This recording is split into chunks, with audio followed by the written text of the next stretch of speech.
Everybody, how's everybody doing? We are back and we are going to be talking about some different stuff. But first, before we get to anything, I got to fix this because this looks like crap. I don't know what the hell's going on here. This is Your terrible. face is caught up. I see the We're getting chat all going. cut off. Ooh, and, hey, I like that. That's nice. yeah, okay, there we go. That's a little bit better. It's really zoomed in on the face, though. Yeah, but we got a lot to talk about today. That Star Wars celebration, good or bad, there was a lot of shit to talk about. Yeah, there's a lot. And real fast, I see what Team Leader's talking about real fast because I looked at the chat before we hopped on here. That blue droid that was in this last episode, the actor Chris Bartlett, I loved that. It was a great nod to that person that passed away that created that droid. I love that you guys are talking about that. I was actually going to pull that up later on when we asked me about what I felt about this last episode. But you're saying, Kyle, sorry. No. That's fine. You're good. Nah, I was just yeah, we got a whole bunch of stuff to talk about. I mean, we were gonna do another episode. We was gonna talk about, some different Star Wars stuff, but we came together and we talked about it, and there's just too much stuff going on with celebrations, some good and some bad stuff. And I got the Ahsoka trailer that we can all watch together. I got the Acolyte leak trailer and the Skeleton Crew trailer for all of us to watch. So we're going to go through them. I just snatched them off other people's YouTube channels because I didn't have time to go through and do all the stuff that I wanted to do. So they might not be the best looking, especially the Acolyte trailer. It's like garbage, but we at least can get a somewhat of an outtake on, what's happening. Right. Then we can get J-Dog's in the thing, Bodie's in the thing, Chris is in the thing, Star Wars team leader. Everybody's here. That's a good thing. And we got a lot to talk about because, this is just a lot. Oh boy. There is a lot to talk about. They hit hard on the first day. They better have something special for today because you can't go that hard on a Friday and be soft on a Saturday. Sorry. I'm going to tell you guys like this. Wednesday, we're definitely going to go over Mandalorian, but we're going to have to talk about the rest of the stuff that's happening just because we're just talking about the stuff that just came out. Right. It's not like we still got 2 more days. I don't even know if we'll have time for the quiz and shit because this is just a lot of shit that we got to cover. Nah, I didn't even do a quiz. I didn't do a quiz today because I was like, sorry about that. We love the quiz, but man, celebration. There's a lot of stuff that got to be discussed. I mean, come on, now, is everything going to come to fruition? I don't know because it's happened before that they have announced shit and it never happens. So I'm not getting my hopes up too much in any of this stuff. I have mixed feelings about, several of the different things that is going on. Bodie's in the chat. Oh, did I already say Bodie was in the chat? I did. But yeah, we got a lot of stuff to cover. But first, let's go ahead, drop that intro. We'll talk a little bit more, and then we're going to get into watching these trailers because I think that's some of the best content that has been released. And we're going to jump into that stuff, and then we'll get into some of the, Chris says priorities. Yeah, we're going to get into that. So jump over and go ahead on and hit that intro. This station is now the ultimate power in the universe.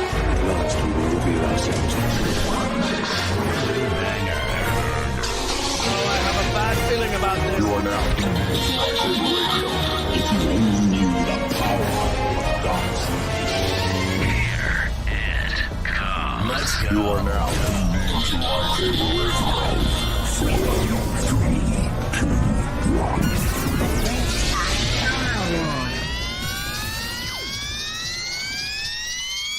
Hello there. Okay, so today we're just going to be covering Star Wars Celebration, everything that happened on Friday. We're going to get to all that as much as we can get to within, a couple hours because there's a lot to talk about. I mean, there's Hasbro announced stuff yesterday. There was the thing that I was correct about that we'll get into in a second because I knew it was going to happen.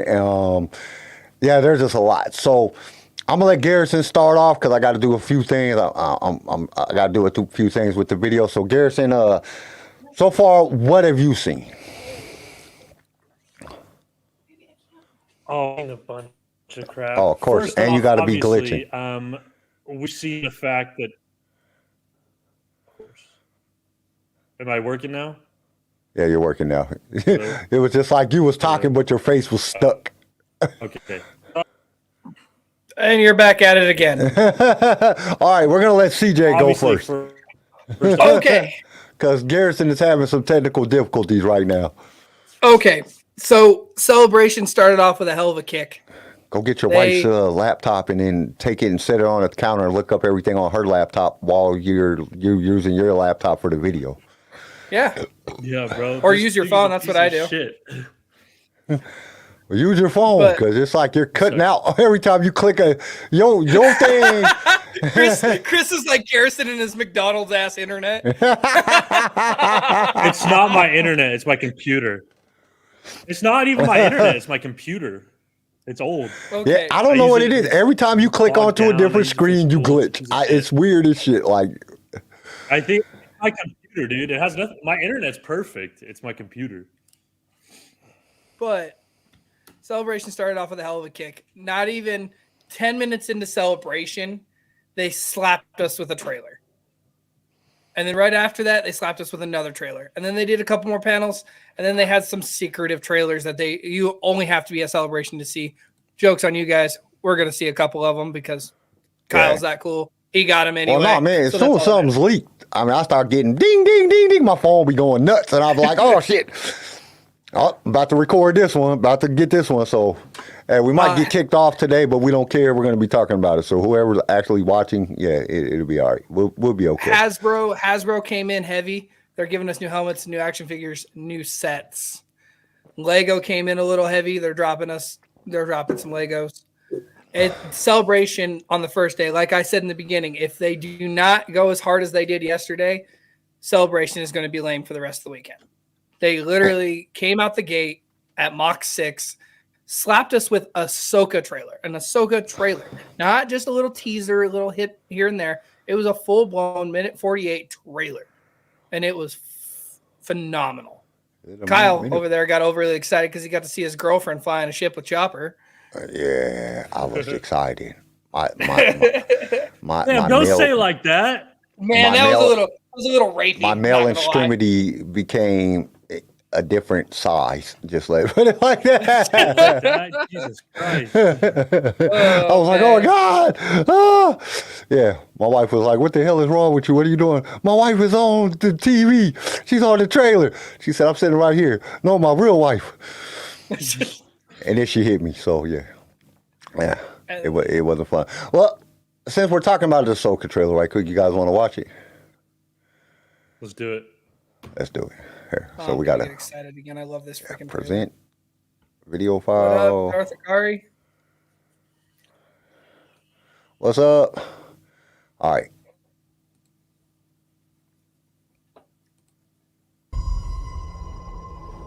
Switch. Something's coming. Switch. Something dark. Okay. Where's my other thing?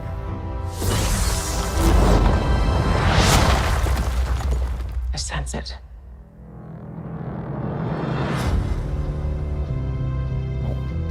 This is a new beginning. For some, war. For others, power. I don't know who these people are. I don't either, but I'm excited. It's been a while.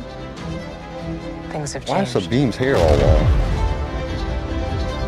I started hearing whispers about Thrawn's return Yo, pause it real fast, though. as heir to the Empire. Not only did we just see Thrawn, but she just quoted one of the greatest book trilogies to ever come Yep. out. Heir to the Empire. Right. Are they Although I am resetting gonna- this timeline? Hey, this is risky, bro. That's all I'm gonna say. This Well, is the thing risky. about- this has got to be perfect. I don't Because know. the The only books thing were about almost here perfect. to the Empire though is like, isn't it sets in a a whole different different timeline? Yeah, it sets a whole different. No, it's during this timeline. It's during the rise of the New Republic, is when the Yeah, era of yeah, the you're Empire right. kicks through. But at the same time, Mara Jade's a part of this. So how are you going to do the book justice and make this a proper story when we don't get Mara Jade in these last 6 movies? what if Are you that's Mara resetting that Jade? timeline? That's the What if neat that's part. Mara You Jade? don't. The blonde-haired chick could be Mara Jade because you got to remember she's still handed the Emperor. Yeah, and she worked with Thrawn. No, wait a minute. Wait a minute. That doesn't. The timeline doesn't match up because the Emperor. Well, because the Emperor there's still is two- alive if you go by the sequel trilogy. But if you also look at it too, there's also 2 sets of Heir to the Empire because you have Mara Jade taking the role, and you also have when Thrawn takes over and when Luke has to face Thrawn. So there's 2 different sets of Heir to the Empire here. I have 3 of the figures from Heir to the Empire and a couple of the books, and mainly it's centered around Thrawn. So Yeah, the blonde it's about girl's Thrawn, name but I is didn't think it Shin, was. And the other dude is Balin Scott. Chris says the blonde girl's name is Shin, and the other dude is Bayless Scoff. And fun Balin fact, Scoff. the dude in there, Like, he how was did I actually not know that? I don't know. The guy who plays Balin Scoff is actually the voice of Gar Saxton in the Clone Wars. Really? Oh yeah, I seen that. I did see that. I love that they're bringing back people that have played in previous roles to play in a live action role. I actually, Right. It's kind of a thank you for giving us these years. How about we give you a live action role too? It's Yeah. kind of a lot of thank you. The only person that didn't get it, or 2 people. What? What?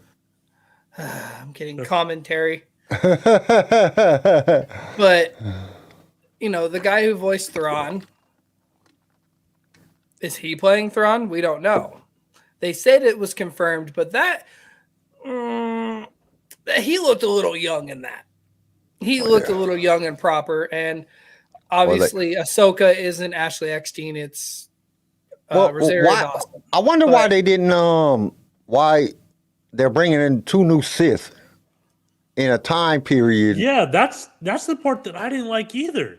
Like, why are they bringing in? Like, okay, Like, so what the where are fuck? these 2 new Sith? So basically, Luke's gonna have to kill both of them or Ahsoka, because they're the only I think 2 it'll be people that. Ahsoka. And they live in this timeline, which is I'm fine with that. But are they Inquisitors? Or are they? Because we know that there's not. I don't know if there's any Inquisitors left. Like, because they No, don't I ever think- really because Ahsoka don't kill them all in Rebels. We haven't seen none of them in. Are like that. That's kind of what's bringing out the nostalgia to me, because I'm like, I want to know who these characters are. Like, who are these characters? Like, were they like somebody that was like they was training to be? Are they Dark Jedi that turned Sith after the Sith was destroyed? Like, okay, we're in the opportunity that we could come in and take over the Empire. There's like so many different things that it could be. I honestly feel like they're Sith sympathizers, or possibly people that were turned down by Luke because, like Luke with Grogu, he kind of turned Grogu. He's like, you get 2 options here. You could go back to Mando, or you can train to be a Jedi. And I think possibly that might tie into it, where you could train to be a Jedi, or you can keep doing what you're doing. But you got to do one or the other here, which is kind of hypocritical from a Jedi because there is no absolutes. Thank you. I think they're just Sith sympathizers, or even like a form of acolytes. Chris said, "Here's my wild theory. So what if we see the world between worlds in this trailer? What if this dude is Anakin from a time period where he defeated Kenobi? See, so I when you- can't- when I'm not we- gonna watch that shit. I hate That would it be when really shows get crazy, into but that. But I don't if understand you why pay his attention name to would the be- trailer, Why would his name would be Balin Scoff then? Like, who is Balin Scoff? Do we have any information on this dude? Is there any information online on who Balin Scoff is? I don't think so. I'll look it up. Holy freaking Hasbro. God, Hasbro is lighting on fire on my phone. Nothing. I see nothing about Balin Scoff. So these are obviously new characters that they're bringing in. It's a risky thing, but if we've watched what Dave has done in the past, Dave, not Dave and John, Dave, this is Dave's brainchild. This is his baby.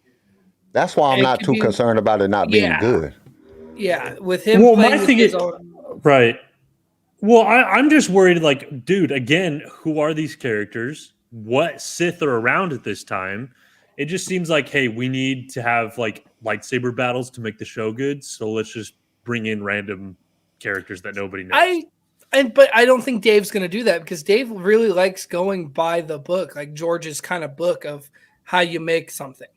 When he has John and Kathleen and Bryce Dallas Howard and Deborah Chow and all these other people in his ear, it's kind of hard. But when you're the main person, you're the writer, you're the director, you're the caster, when you have put all your weight into one show, oh my and God, you're going by your book, I don't have a problem with it. That's kind of so. Ray Stevenson is the actor that's playing him.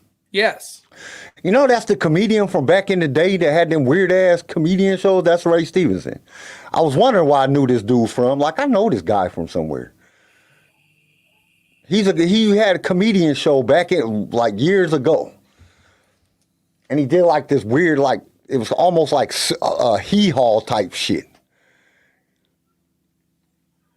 But like I said, with Dave being the main person running this, and he's the main writer, he's the one that's bringing in the actors, he's the one that's doing pretty much all the work. Like, he probably consulted with some people, but this was his child. Old girl helped write was a co-writer with him. Shailene Travis. I can't remember what her last name is, but she was a co-writer with him. But he wrote most of it, just the things. That's why I'm not too worried. Davis always wrote big things. So what they say right now says basically, Balin Scoff, everything we know about him in the new Star Wars villain. He's the main antagonist of the thing. It doesn't say pretty much. He's an old character and a new character coming together with one of the Star Wars character was Balin Scoff. He was everything we knew about him. So basically, we know that he's a new character, but he is based off an older character. Typical Sith red lightsaber suggests that he could, less straightforward, he could be a Jedi who survived Order 66 and turned to the dark side, but who's not officially a Sith. Well, the fallen Darth Vader and Empire, whatever the truth is beyond the complication of interesting. And then it tells a little bit about the actor, him being a comedian and voice actor. And then he was in The Other Guys, like Chris said. I mean, I loved him in The Other Guys. He was the bad guy in The Other Guys. But basically, there's no explanation of who this guy is at all. So I'm guessing if it's either that or it's somebody that Thrawn found because he needed somebody that could handle. He needed somebody that was force sensitive to be able to fight against Luke because he knows he can't fight against Luke without having the Force. He will. Bro, he can't even fight against Ahsoka. Like, Ahsoka held her own against Darth Vader. What's this guy gonna do? But and Bodhi said something a little controversial, but probably true. I'm gonna read it. Dave is going to have female leads and possibly even black women star in Star Wars. Adult fanboys hate those things, so it's safe to say that the show will be good, but we'll have bad reviews. And those bad reviews are people that just don't like the actors. That's all I'm gonna say about it, Bodhi, is that people either don't like the actors or have a certain mindset. And when you lack a certain mindset, you're not going to enjoy the show. Now, do I think this is going to be good? I'm going to say it. Yes, I do think this is going to be good. I think this is going to be really good. This is Dave's brainchild. This is Dave's baby. He started his career off with George with Ahsoka and writing the Star Wars, the Clone Wars movie, bringing in Ahsoka. He did season 1 through 6 with George, with Ahsoka and all the Jedi. I'm not going to think negative on it because, like I said, it's Dave. I trust Dave. Now, if you put Dave, John, and 6 other people in there, I might have a problem with that because it's not going to be very fluent. It's not going to go very well. But with Dave being the front runner of this show, his writing, his story. I'm more just worried just because of the recent track record we have right now. Just the last couple Star Wars shows have not been all that great. Like Mandalorian, this season of Mandalorian hasn't been as good as previous seasons. Book of Boba Fett was terrible. Obi-Wan was terrible. So I'm just a little bit like apprehensive, I guess. I'm not writing it off yet, but I'm not like all for it yet. Chris says, do you even think Thrawn is aware of Luke? Ezra and Thrawn were gone prior to Luke's emergence. Yes, I think Thrawn does know about Luke. I don't think the Purgle had full control after a while, and that's why Ahsoka's looking for Thrawn. Well, I think at some point it was that's released. My question too. Is if Thrawn survived, then we know Ezra survived. So where the hell is Ezra? And we know that they casted an actor to play Ezra. So it's like, all right, is she looking for Thrawn to is she looking for Thrawn to find Ezra? Because we know at the end of Rebels that was her. They was going to look for Ezra. So, or at least Sabine was going to go look for him.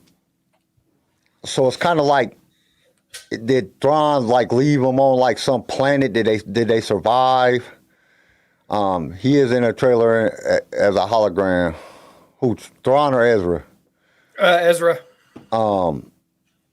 But it's kind of like we got to see what's going to happen. I think that my personal opinion about the series, Dave is more story driven. If you go back and watch Rebels, it was very linear. There wasn't a lot of filler episodes.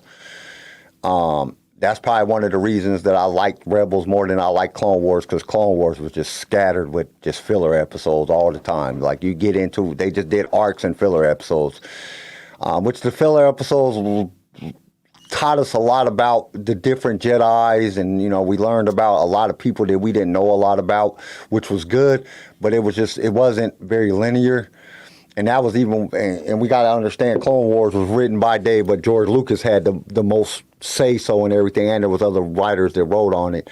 But Rebels was very coherent, and Dave was the head writer on Rebels. Yeah. So when I look at that, that's why, and Ahsoka is his baby from the Clone Wars and Rebels. And that's why he brought her into Rebels, because he was like, we need a very strong character. And the story is very linear, so I think that we'll have a more story-driven I hope so. Things here, which I think will make it better. Dave also doesn't put a whole lot of work into CGI and stuff like that. He's more of a practical effects person. He's more of a person that likes to... He swears by practical effects. If you hear him talk about it, he swears by it. I don't think we're going to get a whole lot of... even if you look at and it's nothing against Rosario Dawson. She's a great actor. She did really good in the Mandalorian. But the sword fight play that she does is not choreographed very well. Even in this trailer, I was watching why does she look like that? I don't know if that's unique to her. I think that's just Disney sword fighting in general. We haven't seen the best from it. The only thing we got that was good, there's only two things that we got that were really good. It was the hallway scene with Darth Vader and the hallway scene with Luke Skywalker. Those are the only two lightsaber scenes that I have seen that I have enjoyed. If you look at the sequel trilogy, very poor lightsaber skills. Well, if you look at other things that we've seen, like all of a sudden Din can't use the lightsaber. He's really bad at it, which kind of plays into a lot of what's going on with that. But Bo-Katan can do Jedi moves with this damn lightsaber. There's a lot of things going on with the lightsaber skills that I think Disney needs to figure out. Chris brought something up. I want to pull it up real fast. I'm sure you guys have heard the rumors are going around, but the reason why Boba in this season of Mando have been so bad is from the rumors of Kathleen Kennedy and Jon Favreau having a falling out. Yes, I've read a lot about that. And the fact that John told Kathleen to either back off or I quit is very, very big. It's not verbatim, but the rumor mill, we were the right in blaming Kathleen Kennedy. Well, and that's the thing. So with Jon Favreau, John likes to do his own thing. Marvel gave him Iron Man, and he got to run Iron Man. And then he got to run Captain America, and then he got to do all these other things and co-write with Avengers, Civil War storyline, Infinity War storyline, all these things. He got to be a part of that with no arguments from a higher up. With Kathleen wanting to be a part of it and be into it, but she's not paying attention to what they're trying to do. I can see where John's like, either back up or you can find somebody else. So And Chris also said it sounds like they really didn't have much to do with season 3 and focused on Ahsoka. So I'm hopeful and excited for it. So that is true. Dave only co-wrote one episode, and I think it's the next episode that's coming up. In Mandalorian because season 3. If you remember last Celebration, we got a teaser of the Ahsoka poster. And he sat there, and if we remember from last Celebration, he openly stated on the panel, I cried watching this first episode of Ahsoka. Well, he also said it in the interview that he did. He cried after he watched the first episode. He was like, it brought me to tears because I didn't think I could ever make Ahsoka that good. Yeah. So, but that's also his opinion. You know what I'm saying? And our opinions could differ. Right. And when we see it, but I just don't see Dave. That's Dave's baby. Ahsoka's been Dave's baby since the very beginning of the Clone Wars. The Clone Wars movie that came out in 2008. It was about learning about everything that happened in the Clone Wars. But Ahsoka was more of a main character than Obi-Wan and Anakin, because there's a lot more episodes that have Ahsoka in it that don't even have them in it. Yeah. So you can see how much. She's got episodes with Ayla Secura, Shak T, Plo Yeah, Koon. she has a lot of episodes. So Yeah. I don't see it. I just don't see Dave messing up when it comes to the story. Now we might get because as you're watching the trailer and she's fighting the sword fighting, the lightsaber fighting just doesn't look that good. But I would rather for it not to look good in the sword fighting part and have a story than I would have a lot of practical effects and just terrible storyline. Yeah. So I'm kind of excited watching the trailer. I kind of got excited because it didn't look like it was over the top in CGI stuff. It looked more about story. And that's just going off a trailer. We won't know until it comes out later on this year, but we won't know until we get another trailer too. This might be just a rough cut trailer that they threw on together for Celebration. And that's everything on YouTube says it's a teaser trailer. Well, let's wait until we get a full trailer to really make that hard prediction. Let's keep watching the trailer. Yeah. Yeah. Sorry, Garrison. I had to stop because I heard Heir to the Empire. Pause it. Sorry. Pause it again. That looks like the fucking world between worlds. Right there. Does that not? Why does his lightsaber look orange instead of red? It is orange. Let's go back a little bit. If you really look at the background, you can see. Yeah, but why would they be fighting in the world between worlds? Maybe she went back to try to reverse the time to save Ezra from going back to going with Thrawn. Like yeah, but he went the back portal to save should have been Vader. closed. Because remember the we don't know anything about that damn thing. We didn't even know that was going to happen. The Jedi fell a long time ago. There aren't Oh, many left. Wow. Another hallway scene, huh? Hey, I think they have to do it because they did it in Rebels with the Grand Inquisitor. If we know anything, the hallway scenes are always the most badass scenes in Star Wars. They're 2 for 2 for the hallway. I think it gets to a point where, like, all right, you're like, let's find something else. Like, you can't just stick to the same thing. But they're 2 for 2, though. They're 2-0 with the hallway scenes. If they can go 3-0 and end it at 3-0, I'm gonna let them have this one. Well, they got more than that because you got the hallway scene with the Inquisitor in Rebels. No, I'm talking about in live action. Oh, well, from what we've gotten in live action. From what we've seen in live action, the hallway scenes have always been the best. Darth Vader's hallway scene, top tier, number one, always will be, always has been, since the day it came out, been the best hallway scene I have seen in any movie that has done anything action-wise. Now we got another. That's a robot? No, that's another. That's an Inquisitor. That's Inquisitor. Yeah, that was an Inquisitor's favorite. Inquisitor.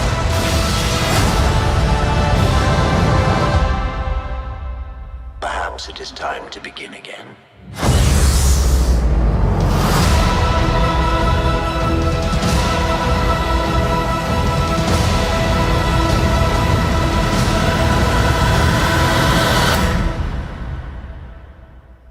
So I'm thinking, honestly, that these are all Inquisitors. That all these people are that are. I think because we don't see the first brother. Leftover. We don't see the first, we get fourth brother and fifth sister or something like that, right? But we don't get 1, 2, and 3. But we get the Grand Inquisitor. So this might be 1, 2, and 3 of the Inquisitors that are the final knockoff of the Inquisitors. Like they were out doing other shit when everything was going on, and then it might be that. Which would be cool. They were out scouting the Outer Rim or whatever and now they came back because the Emperor fell, so they have to come back and try to, or even Thrawn went and found them. You know what I'm saying? Like, oh shit, we lost. What do you mean? Oh shit, the Empire, the Darth Vader and the Emperor are both dead. Oh shit, we going into hiding. They gonna try to kill us, and Thrawn goes and finds them. I mean, that's definitely a possibility.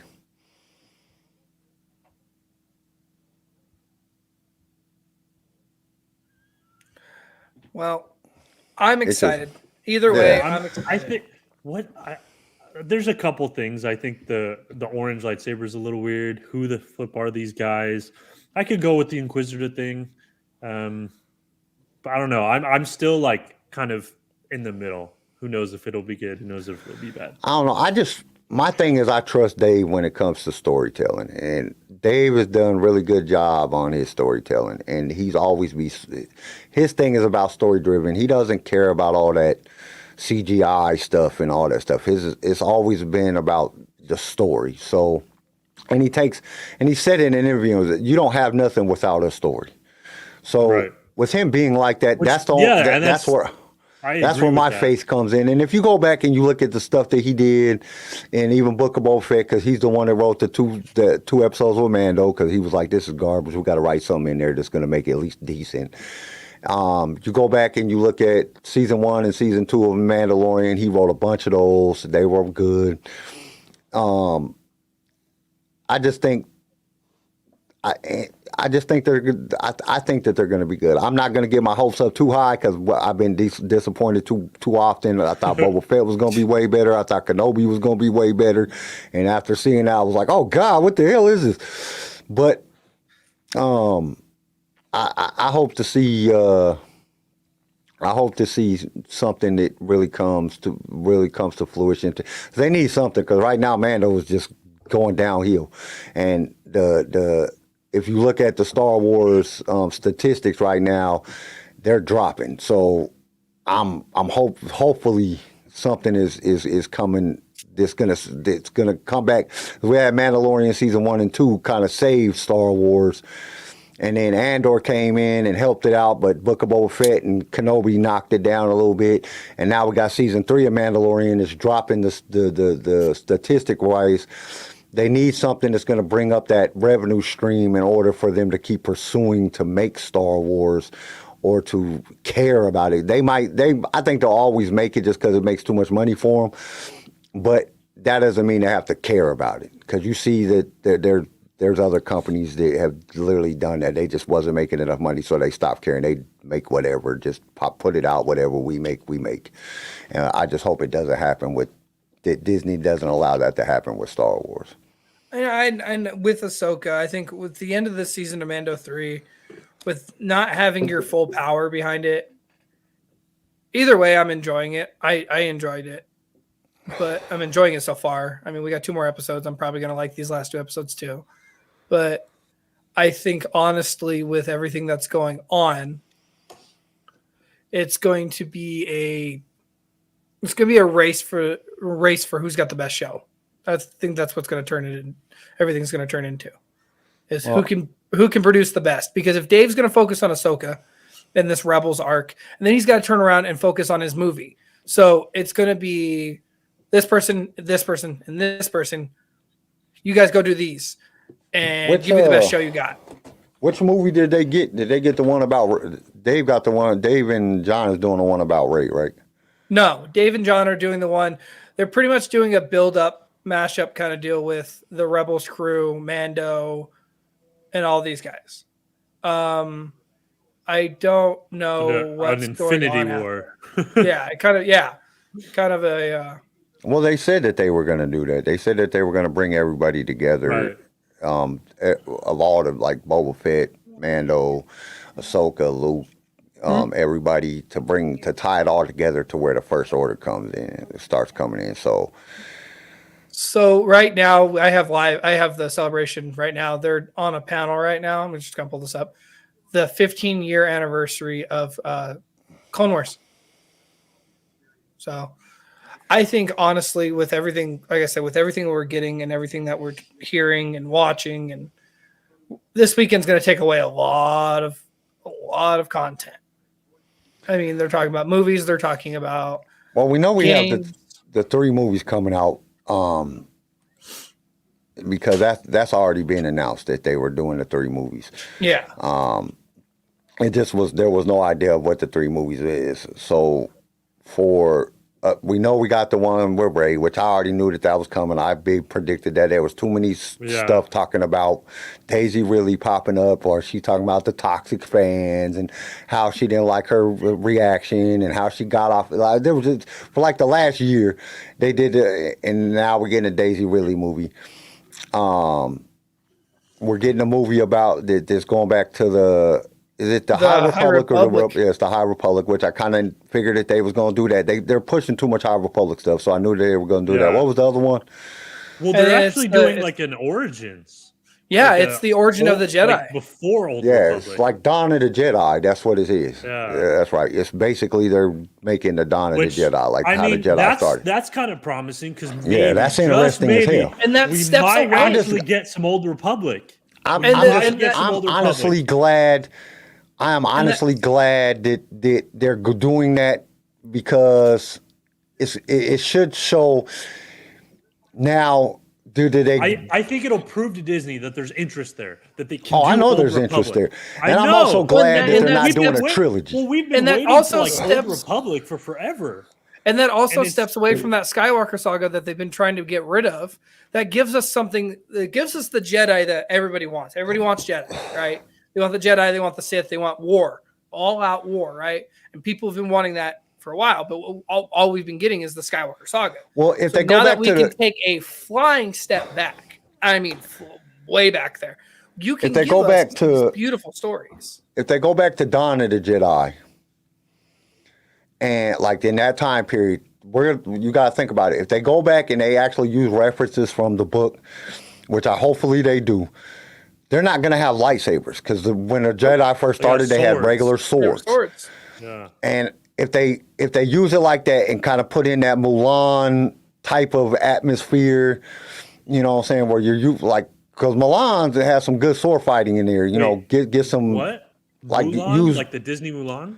Yeah, like the Disney Mulan stuff with the sword fighting and stuff like that, live action. Oh, okay. That more like that Oriental. Immediately, my mind went to Mushu, and I was like, "What?" Like, no. Okay, but I would love to see Mushu, but the live action didn't give us Mushu. And give us more of the like that type of vibe, you know, of how it really was in the beginning, where they really didn't have light speed yet. They only could travel within the Tython area. And then they explained the Force, how it was Ashla and Bogan, and how they were in between. They weren't really dark or light side. And, you know, they went off the balance of the Force and all that. If they add them things in there. I would love to see that. I think that this will be one of the best Star Wars movies ever made. Because I love to learn about stuff that explains. That's why my favorite time period within Star Wars is the Old Republic, because you learn so much about where the Mandalorians came into the picture, where, you know what I'm saying, the Sith came into the picture, where the Jedi started. You learn about all these different things. And I definitely would be very excited to see that come to fruition. I mean, that would be awesome. Plus, there's plenty of material for them to go off of. There's plenty of books out there. And additionally, they don't have to worry about interfering with characters we already like. I know Bodhi likes to. Well, hold on. Oh, sorry. I know, like, some people like to call other reasons, but a lot of the reasons people didn't like Obi-Wan was because it interfered with character that we knew In Boba Fett, it interfered with characters that we knew, and they weren't portrayed how we wanted them to be portrayed. If they do Old Republic, they don't run into that risk. They can create new characters within this time period that nobody knows, and they have a lot more freedom without destroying what we already know and love. Yep. Well, and at the same time, what I like about this is that how they're going to probably kick this off is with Acolyte. Because if you watched the panel yesterday, Acolyte talks about the High Republic, and we're getting a lot of the High Republic stuff. Did you see Acolyte. what they said about Acolyte? Like what it's going to be like? Yes, a mix of Kill Bill and Frozen. What? I'm sorry. What? You're Disney. I get the Frozen, but Kill Bill from Disney? I don't know. I think that, Acolyte, all the actors, I watched all 3 sets of actors that came up. Like there's 2, 3, and 2, right? All of them viewed this as a dark show. Which is good. I like that. I figured you would. But I mean, if you're following Sith, you have to be dark. But at the same time, 4 out of the 6 actors that were up there, 7 actors that were up there, were the Jedi in this story. Like Jonas, Chewie. Right. Jonas was up there, and he's like, "Yeah, I got to play a Wookiee again, but I got to use a lightsaber." I freaked the hell out. I was losing my shit. I was like, Jonas is coming back. Who he's going to play. Yeah. There's only one Jedi Wookiee in that era. So... Unless they create another one, but if they stick with the timeline, it's going to be.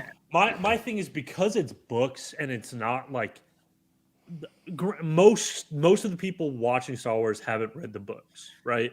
The books are for more like dedicated Star Wars fans, right? I think they're trying to appeal to a wider audience, and because of that, they don't have to like exactly follow the books. You know what I mean? They have a little bit of flexibility. When you're working with characters based off the movies that everybody already knows, you run a little bit more of a risk of pissing people off. Okay. You know what I mean? Well, Chris said a bloody angle gore. I said, okay, in which I understand what he means.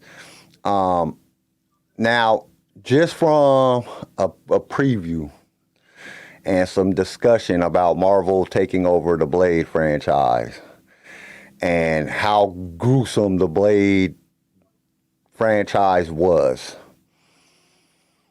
And now Disney is making another Blade movie. They said from the previews of people that got to see this said it's not Blade.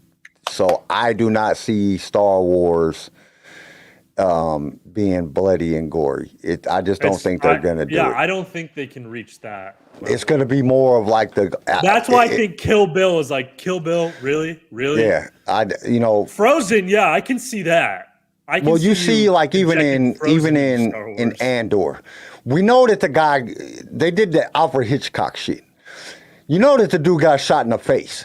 You heard the blaster go off, it's pointed at his face, but they don't show you that. I think it'll be like that.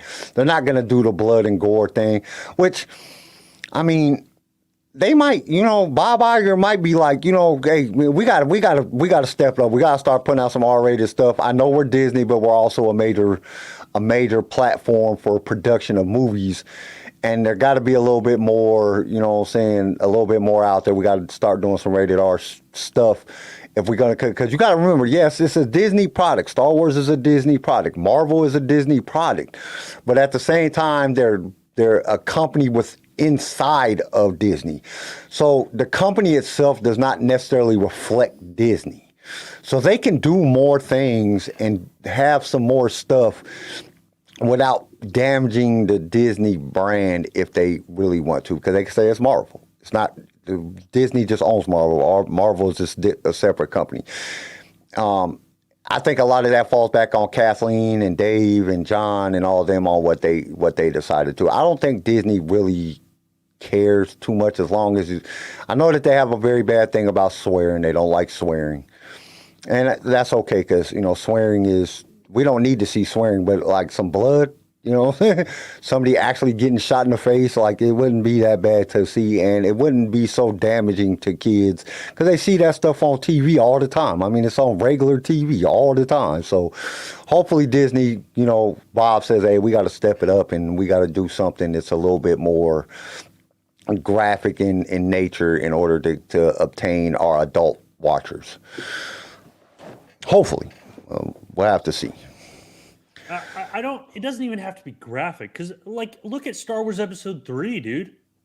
Like, that was dark enough to satisfy adults. You don't have to go fucking John Wick with it. But yeah, John Wick was amazing. It just seems like it's gone very kid focused lately, where it's like we can't do anything serious. It all has to be a joke. You know what I mean? Yeah.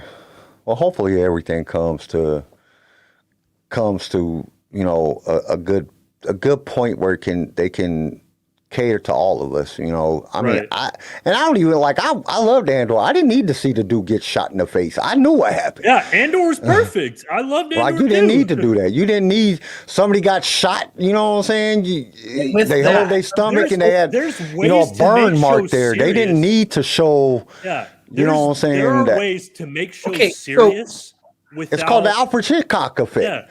Yeah. Alfred Hitchcock was the best at doing that. Just all you got to do is portray it and allow the imagination to take over, and what happens. You can form your own conclusion. Same time, we got it in Andor, and then we got has to be super dark. Well, okay, let's pull up Kenobi then when Vader's walking through that town.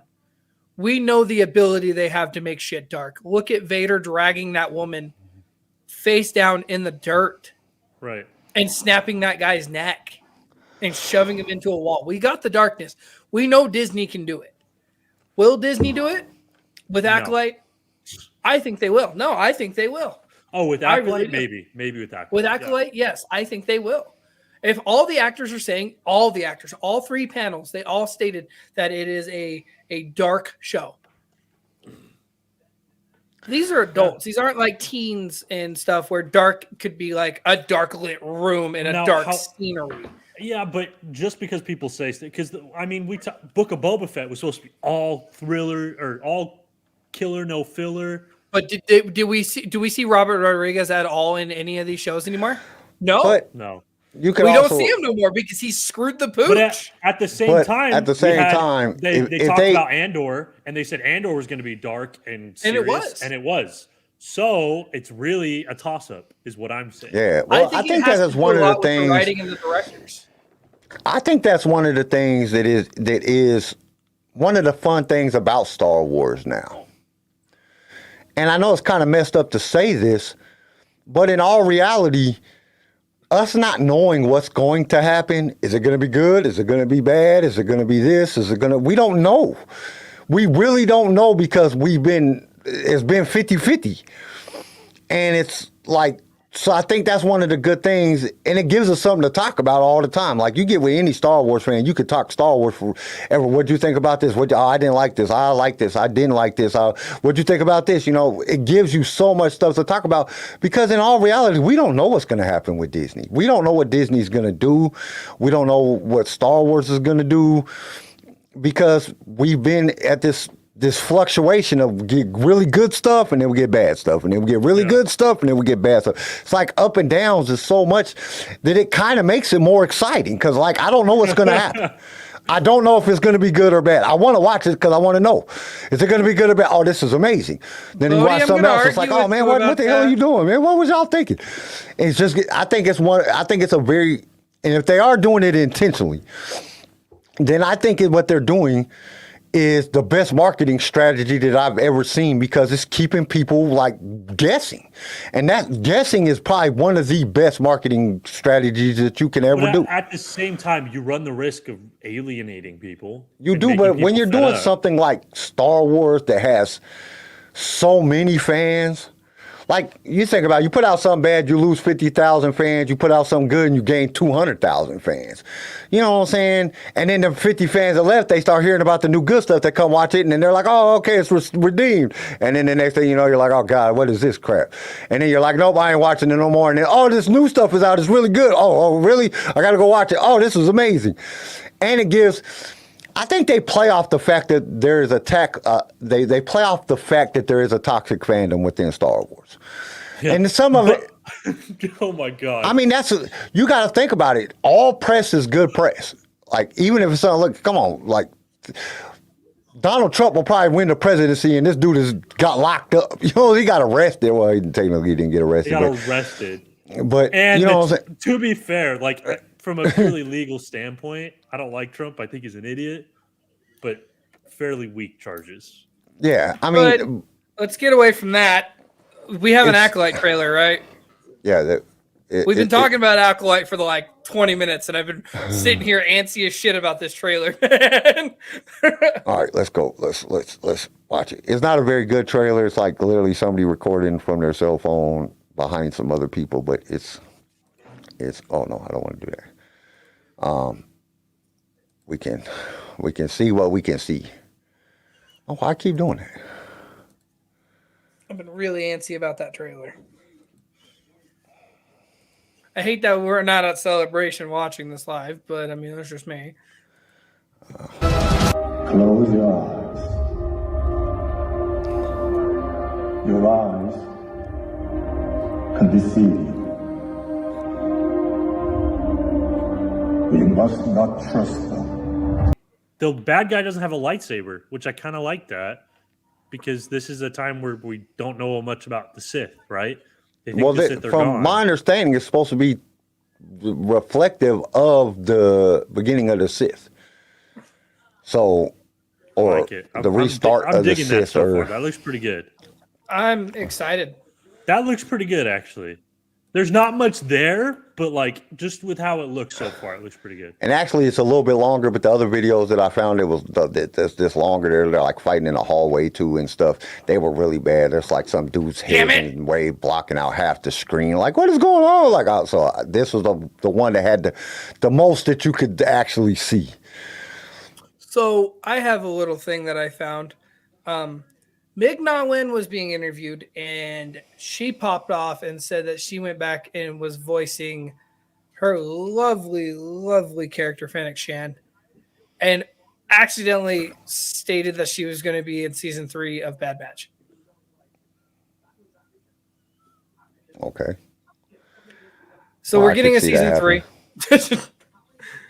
We figured we would, by the way they ended season 2, but if there was any doubts in the fandom, Ming-Na Wen kind of screwed up and pulled a Mark Ruffalo or Tom Holland and was like, nope, sorry, I'm coming back. I was trying to look to see what it said. There was some stuff also announced about more High Republic book area. They talked a little bit about yesterday. What else did I have? I mean, there's just so much stuff. So much.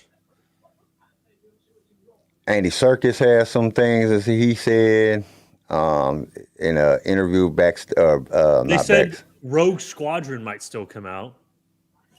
Yeah, I don't know. Bro, good luck.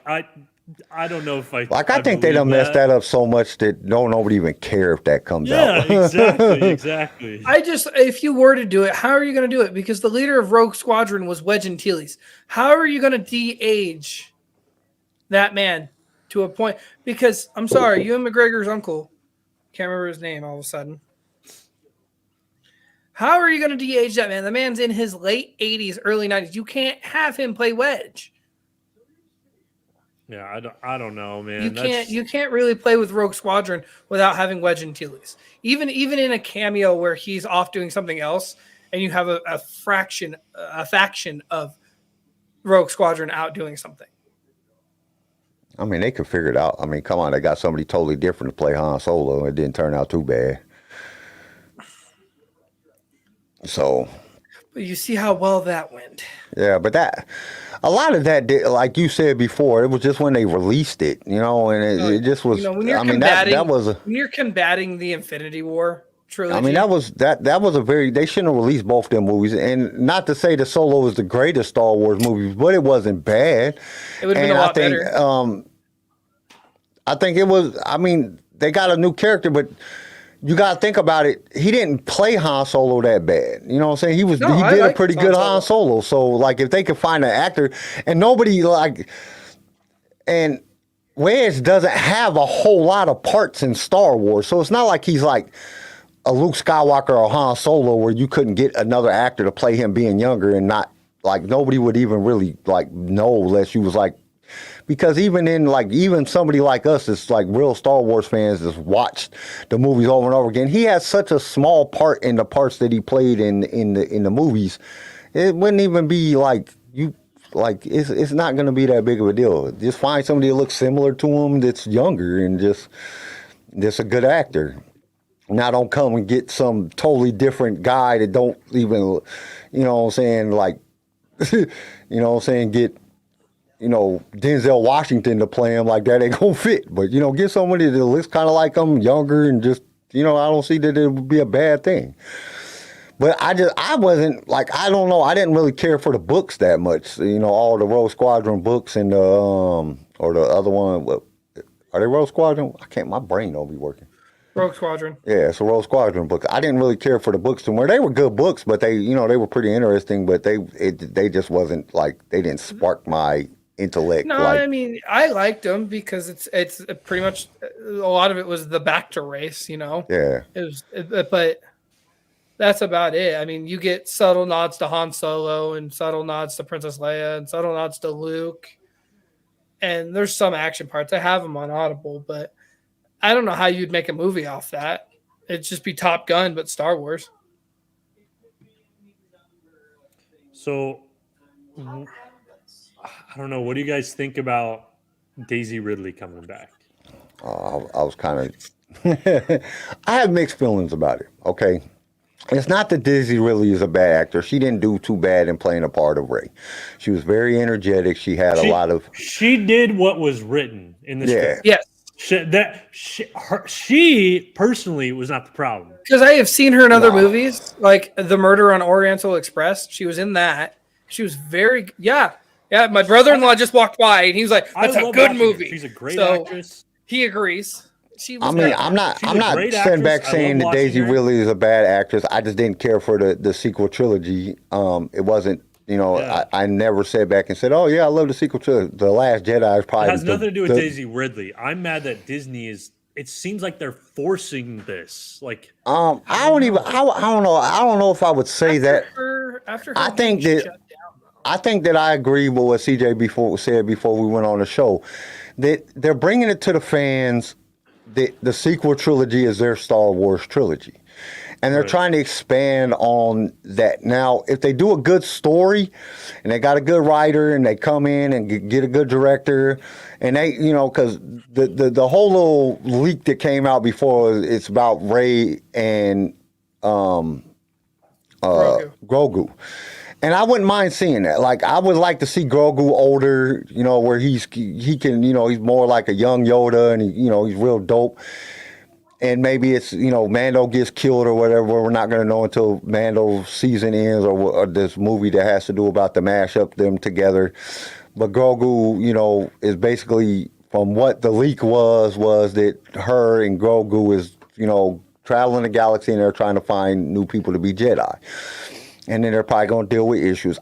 As a standalone movie, and that's one of the things that I like about the 3 movies that they're coming out with. They're all standalone movies. They're not trying to do another trilogy. They're not setting themselves up for, you know what I'm saying? So if they take that story and somebody writes it good and they come out with a good movie, I'm all for it. I'm all for Daisy Ridley coming back. I would love to see Finn back. I would love to see Poe back. You know, I would love to see these characters back in older. You know what I'm saying? Because I was a big fan of Finn and Poe. You know what I'm saying? I just wish they would have done better in the sequel trilogies. I don't want to put down anything. And I would like to know what happened afterwards. Because we kind of just left. She buried the lightsaber. She said, my name is Rey Skywalker, and that was the end of it. Like, okay, what's going on? You left us on this, like, not really a cliffhanger, but it's like, okay, well, what happened after that? Kind of need to know what happens. You know what I'm saying? I want to know what happens. Now, are they going to have them characters in it? You know, especially, what's his face? The guy that plays Paul, I can't think of his name right now. But he got a lot of stuff going on. He's doing a lot of different things. So I don't know if they'll bring him back for the movie. I don't know if Finn will come back because all the scrutiny that he got from and John's even stated he doesn't want to come back. John Boyega is like, nah, I'll be fine. I'm gonna do my own thing. Now, if Disney slaps a fat paycheck in front of him, money talks a lot more than bullshit. So if they slap a good, I could see that. I could totally see him coming back for money. And Infected says something that I would like to see. You know what I'm saying? I'm sorry, CJ. Infected says something that I like to see because that's what it should have been in the first place. I understand that they wanted Rey. They needed a female character to be Luke Skywalker in the sequel trilogy.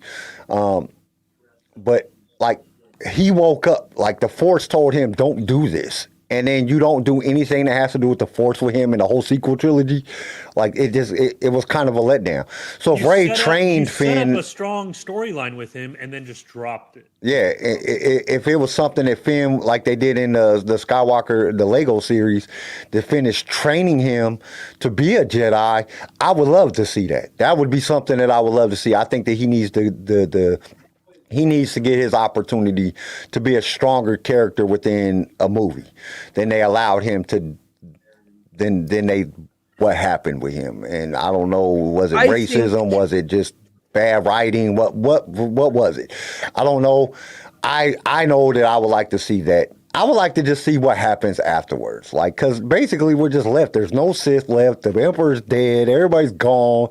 And it's just Rey. What happened? Part of me is worried that we'll get somehow Palpatine returned. Palpatine returned again. No, I think honestly with this story and how this is going, I'm excited to see this because it's not a J.J. Abrams or Rian Johnson storyline that we know of yet. It's not their directing. It's not their story. It's not their push. It's a whole different person with a whole different perspective. Obviously, they saw what the sequel trilogy did, and they're either wanting to fix it and make it better so us fans can be, even adults that were like, man, these three movies freaking sucked. Get them out of here. I think they're trying to atone for the sins of the father pretty much and correct a wrong that was made.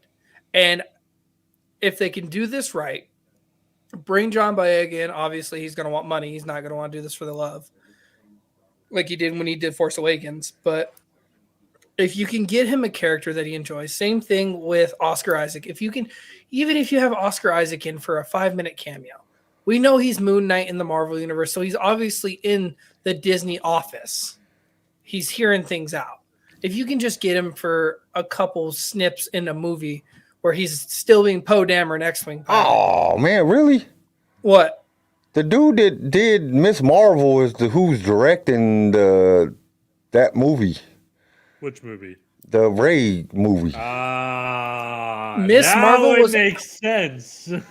But Miss Marvel was not a good storyline. We just got Captain Marvel, and they tried to push this TV show on top of the video game. The video game got such bad perception. Everybody hated the storyline with Miss Marvel. Hated the storyline that they threw in there and all the DLC packets. If you really look at the game, nobody's playing that game. They shut this game came out, what was it, 4 years ago? And the the server for the Avengers game is now down. You can't buy anything for the game. You can get the game. You can get all the DLCs for free, but you can't, there's no more adding to it. They shut it was such a bad thing. So for them to turn around after that and make a show that wasn't really needed because Marvel is not needing more shows. We got the shows. We got the Captain. The second film, the one is going to be directed by James Mangold, 2-time Oscar nominee. He just did the latest Indiana Jones series, which is due for release later this year. Series. June 30th. Series. This is Indiana Jones series. His film will look at the origin of the Jedi Order thousands of years before the original story, depending on how many thousands of years you go, if it's talking about the direction. And the last one will be directed by Dave Filoni. So it's going to be directed by Dave Filoni. Well, and in an interview yesterday with Empire Magazine, they had John and Dave standing next to each other, and they're like, "Hey, so got a quick question for you. You got to tell me about the movie, how it begins, how it ends." And he's like, "Okay, so how it starts is like a Star Wars movie, and how it ends is like a Star Wars movie." And John's face was like, "Oh shit! Hey!" See, he panicked because he thought Dave was going to share something. But I think, and to add to that is Dave's already stated that John's going to be a part of this movie with him. So there might be some things here that might be weird. Because when John and Dave are together, we either get pure perfection like season 1 of Mando, or we get what we've been getting is the hit and miss stuff. So we don't know.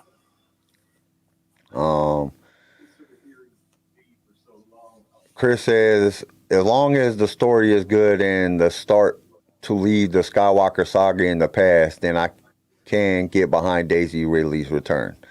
Then Bodie says, listen to the fan voices doesn't improve Star Wars. LOL at Chris. That's how we the OT got trash CGI put in it. Well, we got CGI just put in it because basically George Lucas is the creator of CGI. Bodie said, yes, we should be able to voice our grievances, but Star Wars isn't for the critics, it's for the creatives. Lenny says, okay, I just woke up, I'm here. And Bodie says, listening to Clinton says, yeah. And Clinton says, hello, I'm here. When it comes down to it, when you're a director or a writer of a film or anything, you can't care about what's going to be, what the critics are going to say. You have to write what comes out. If you worry about what the entire world thinks, you're never going to be able to please everybody. It's impossible. There's no reason to try. But at the same time, when you're like looking at something, when you're intentionally doing something that fans won't like what do you expect? Yeah, I mean, you should still reference and look. You're like, a okay, business, what is? You still want to give something that people like. Like everybody knew it. Like they listened to the fans to a point where they said, okay, their fans want to know about Obi-Wan Kenobi. They want to know about this middle part where Obi-Wan Kenobi was gone, what happened with Luke and Leia and all this stuff, which was cool. We all wanted to see that. They just didn't take the time out to really. But at the same time, he is right. When you make an entire series like Obi-Wan, people were like, "Oh, we fans want to see Obi-Wan. Let's make an Obi-Wan series." But make it good though. Crap. Well, you ain't got to cater to the fans. You just got to write something that's good though. It comes from the point of why you're writing what you're writing. Are you writing it because you have a good story and there's quality behind it and there's a message, or are you writing it just to give the fans what they want? You don't give the fans what you want. You really should be going into a situation. That's why I would argue so much of Disney recently is kind of bad, because it seems like there's no story there. They're just trying to give more of the content that fans like instead of actually creating good stories that have meaning. Well, and you think about it, if they're doing these 3 movies, and within these 3 movies, they have the time period because Bob Iger already said, we're not putting out anything unless it's good. So that means it's going to go through a giant ass focus group. There's going to be a lot of things that happen. There's going to be a lot of research done before he releases anything. He already said he'll scrap an entire movie if it's not good. If he doesn't think it's going to be good, it'll be scrapped because he's not going to put out crap content no more. He said a lot of the content is just being fan service content. So hopefully he sticks to that. And I don't see Bob being too wokeism, doing stuff just because fans are, say, oh, I want this, or I think there needs to be this, or I think there needs to be this. I don't think he's too old school for that.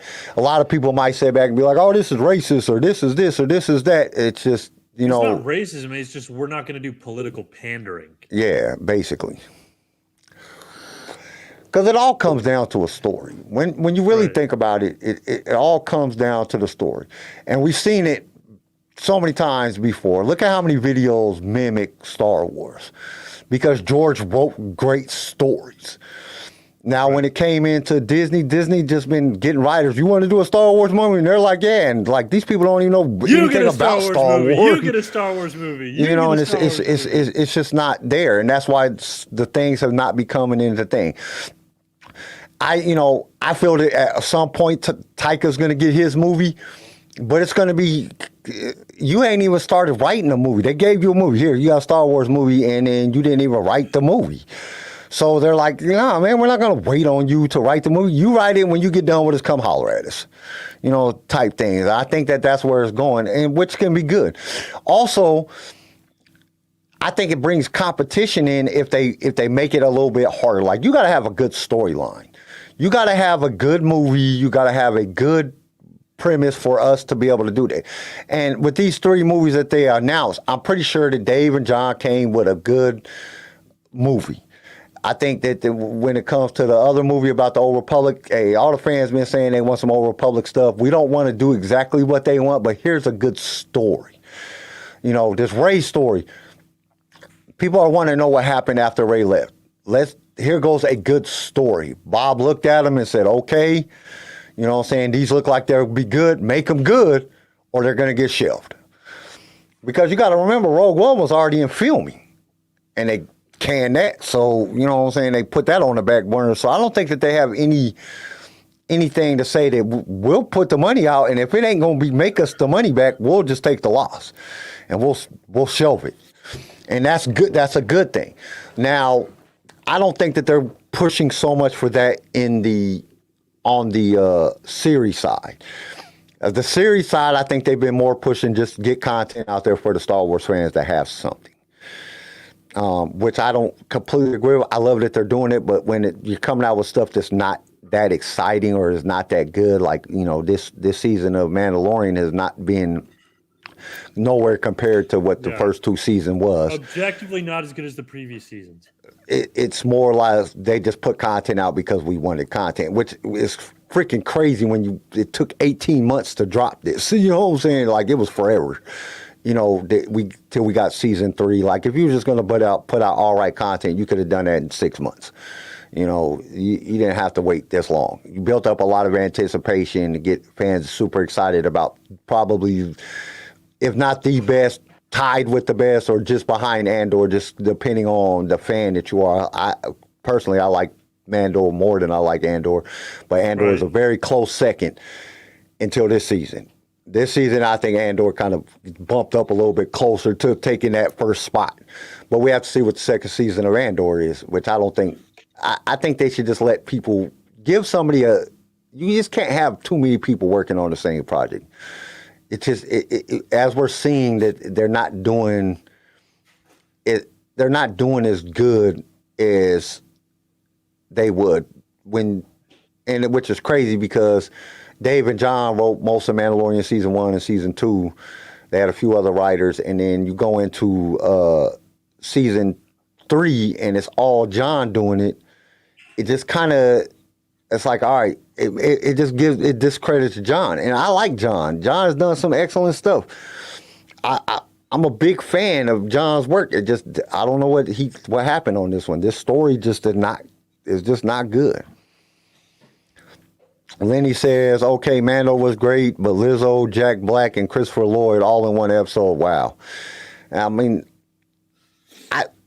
what's crazy, I've seen some Instagram posts of Jack Black and Lizzo that's way better than the part that they played in the damn show. Like, oh, this is hilarious. You know what I'm saying? Like, Jack Black being Jack Black. It just didn't seem like Jack Black to me.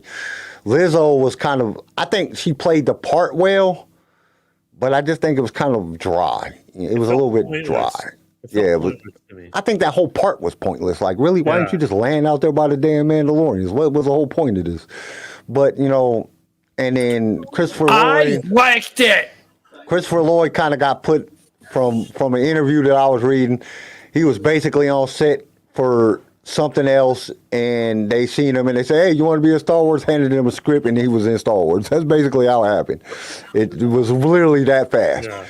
He was like, it was so quick. I was there. I got asked. I went on set, did my part, and then I left. You know what I'm saying? Did my parts, and then I left. I'm like, which tells the acting credentials of Christopher Lloyd being able to just read a script and go on there and perform the part that fast. Well, I think it's the acting credentials. 2, it was just the quality of the character. Yeah. He didn't need to know anything about the character to perform the character well. Yeah, but I liked this episode. I'm gonna say it. Congratulations! I liked this episode. I This do was- not care.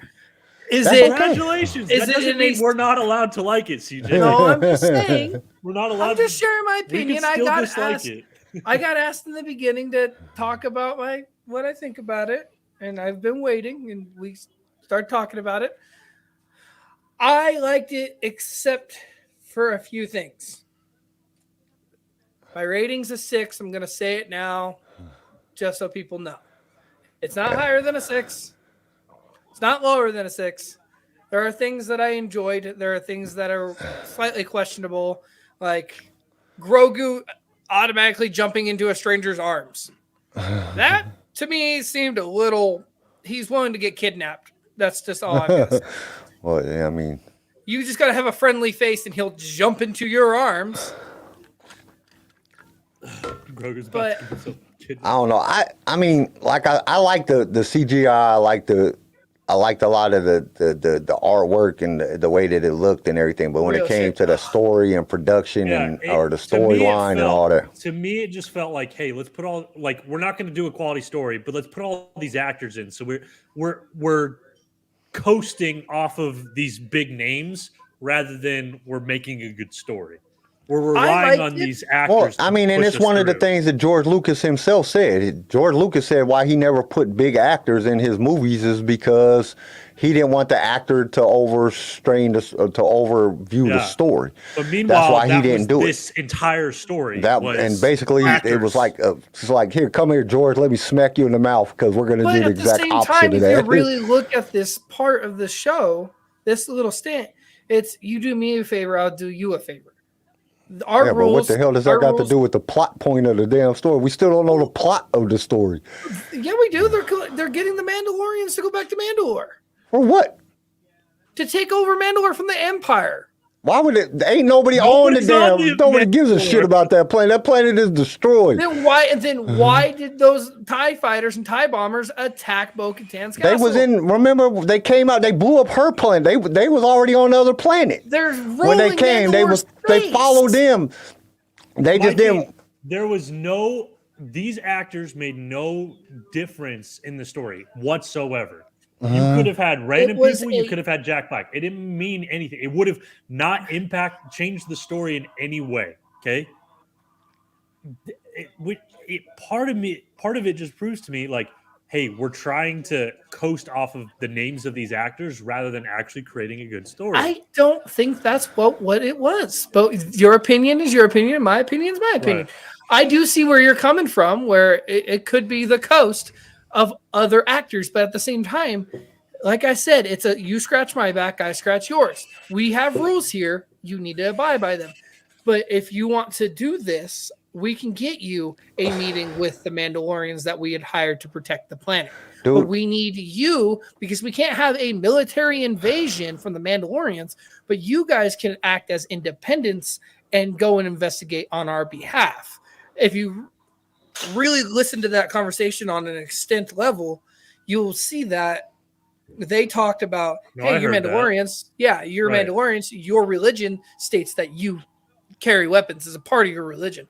But right. with us We're not here, saying we it don't didn't allow make that. sense. Well, I'm Yeah, just saying the we got story. that. You're saying there wasn't a story there. It doesn't go. It was a doesn't- weak story, is what we're saying. It was a very weak story because, well, Five first movies, off, five I didn't like the great fact that they things. made Stop Bo-Katan complaining, and fucking liberals. yeah, I don't know what that is. Yeah. Hi, nice to see you in the chat. Not a liberal, but My thing thanks was for the this. comment and the view. My thing was this. Like, they literally made the Mandalorians look like bitches in the first 5 seconds of the video. They fly into the atmosphere and they automatically get their whole ship taken over. Like, I'm pretty sure that they got some way to get out of that. You know what I'm saying? That like, really, Bo-Katan just like, Where I was can't this do anything. technology? The Empire could have Right. used that. Like, The dude, Empire what- you really just made could have them- used that when they destroyed Then the Death basically Star. you said, all right, you're a Mandalorian. All right, you two are Mandalorians. If you don't do what we ask you to do, we're not going to let you see the other Mandalorians. I could have shot, like, literally Bo-Katan and then could have killed everybody in that room. Probably killed everybody in the area because they don't have no weapons. They don't have shit. They got them little police droids and just went to the damn Mandalorians like, you're going to tell me I have to do something before I go see my own people? Do you know who we are? I don't know. The only thing I did like is it still led off of the story from last week. It explained the story from last week because they had to go find other Mandalorians because that's what the armorer told Bo-Katan to do. Dan went with him. I like that part. It just, the whole middle part was just pointless. It was like, dude, this is just pointless. It was cool. I like seeing the battle droids. I like the effects that they did. That's why I gave it a 5, just because I liked the effects that was in there. But there was just like that whole story was, the whole middle part of the story was just pointless. Like, you could have done something way better than that, in my opinion. That's just my opinion. Okay. But they kind of did, to be fair, they kind of did make another planet as friends. So I get what they were trying to do. I just didn't think they did they executed it very well. I liked this due to the fact that it's like, hey, we know the new Republic is going to want you guys to be a part of it because you're Mandalorians, you're a great threat. Kind of, it was the talk of, you guys could take over if you really wanted to. 5 badasses can take over as much as they want. But if you don't want to be a part of the Republic, we can recognize you as an independent, sovereign, planetary system, and we'll support you in such actions so the New Republic doesn't request you to be a part of them. Which I loved that because it was like, okay, that's cool, because Mando never wanted to be a part of the Republic during the Clone Wars or the Old Republic or the High Republic. They never wanted to be a part of the Republic in general, because the Republic is always, as we have seen, war. That's all we get. We get the Jedi versus the Sith. We get the Sith versus the Mandalorians. The Mandalorians versus the Jedis. The fucking Clone Wars. The Empire versus the Rebellion. Mandalorians don't give a shit. Just leave their planets alone, and they'll be fine. And after what the Empire did, I could see where they're getting that. Okay, well, if we can get recognized as an independent, sovereign, galactic, sector, where we don't have to join the Republic, we can depend on ourselves and be our own thing. Let's do it. And I think that's where Bo-Katan and Dan were like, all right, well, let's do that, because that's what we want. We want to be left the hell alone. That's why we took that plat on Navarro, is because we got found out by Carson Teva. We want to be left alone. If 5 great movies, 5 great scenes says, you don't pick a fight with the entire planet's army. Not smart, especially for zero cause. I mean, I can get that. Bodie says, I'm not surprised you guys didn't like the episode, but I am surprised you didn't like the bow and axe fight. I love it. It's not that I didn't like the bow and axe fight. I just don't think it wasn't choreographed well. Yeah, like, they didn't do much actual fighting. It was more, let me use a jetpack. Let's fly around in our jetpacks and throw each other. I like it. Let's use a sling. I like the fight scene. I would have rather seen more blaster hand to hand combat type stuff than all that other effects that they did. It wasn't that I didn't like it. That was probably one of the best. I thought it was probably one of the best parts of the whole show, but it just wasn't. To me, I think they could have choreographed it a little bit better. I liked the droid bar scene. I was expecting a little bit more choreography. It felt more like WWE with jetpacks. It didn't really give me you would, and then it was too short. I think they should have cut out some of the other fluff that they had in there and made the fight scene really more, because it wasn't too hard for Bo-Katan to beat him. And, you think of 2 Mandalorians fighting, even if you go back to Rebels when Sabine fought Gar Saxon. I mean, it was like half the episode was just them fighting. They was fighting for a grip. Because you're not just going to beat up another Mandalorian easily, even if you're like Bo-Katan. And I didn't like the fact, which I was proven wrong, because Tori's the one that said it.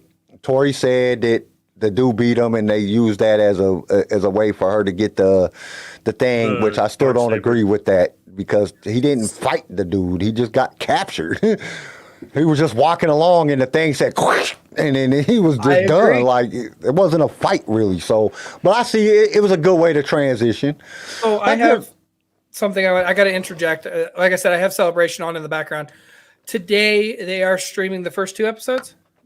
The first 2 episodes of Jedi Younglings at Celebration. So we're going to turn around, probably get them. So I hate to interrupt us on this tangent of Mandalorians, but I'm excited, and they're making books for children for it. So which I like that they're making a show, like, because I feel like recently they've been trying to hit a balance of like let's get a show for everyone, and when you do that, it's kind of hard to please both adults and kids. That's just the way that it is, right? I like how they're doing a show. Let's make a show strictly for kids. Right? Yeah. That's smart, dude. That's just good The marketing. Jedi Youngling Adventures. And it allows you to also make shows strictly for adults, too. I just think it's smart, kind of splitting it up rather than trying to get everyone all in one show, because that's kind of hard to juggle. And you got to also understand that it's hard for kids because they get left out in some of the things when they go to watch a movie and they're like, okay, who is this Real character? shit, Lenny. So it's one of those things. It's a very hard thing to do. 5 movies, 5 great scenes says kid friendly, but not kiddie mentality.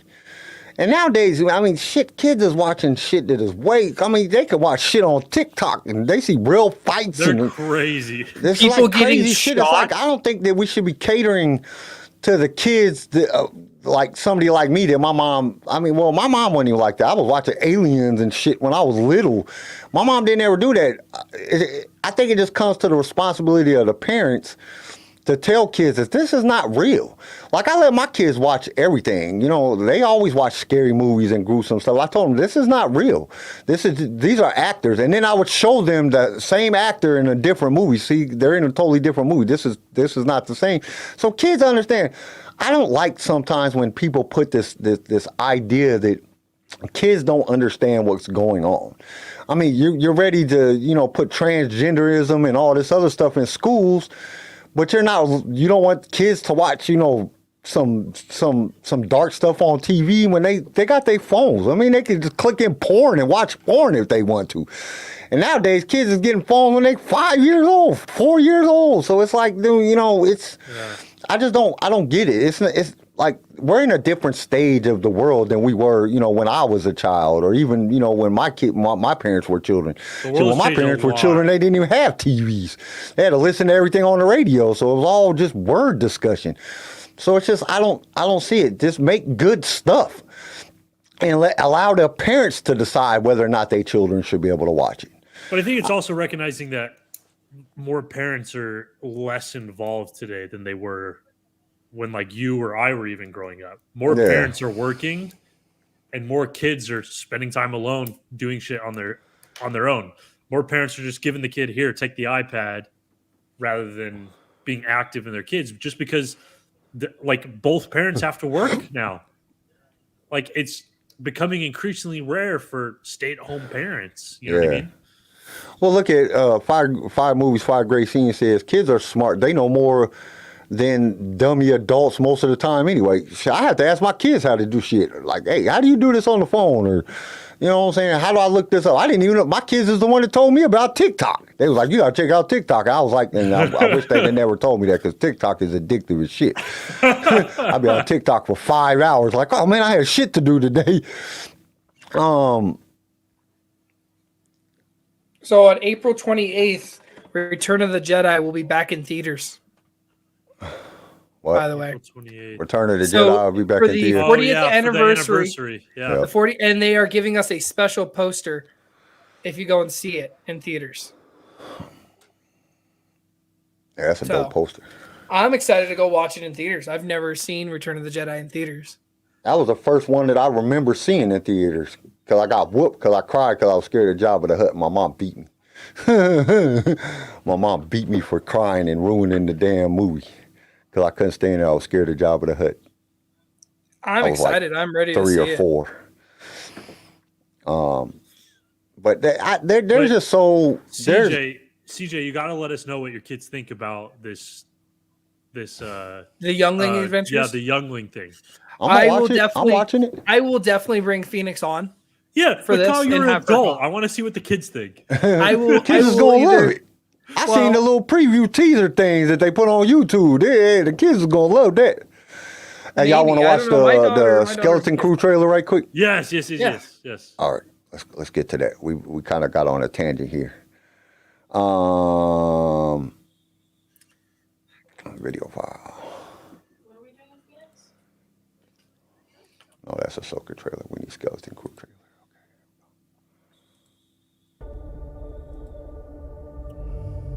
I will show them power. I will show them strength and dignity.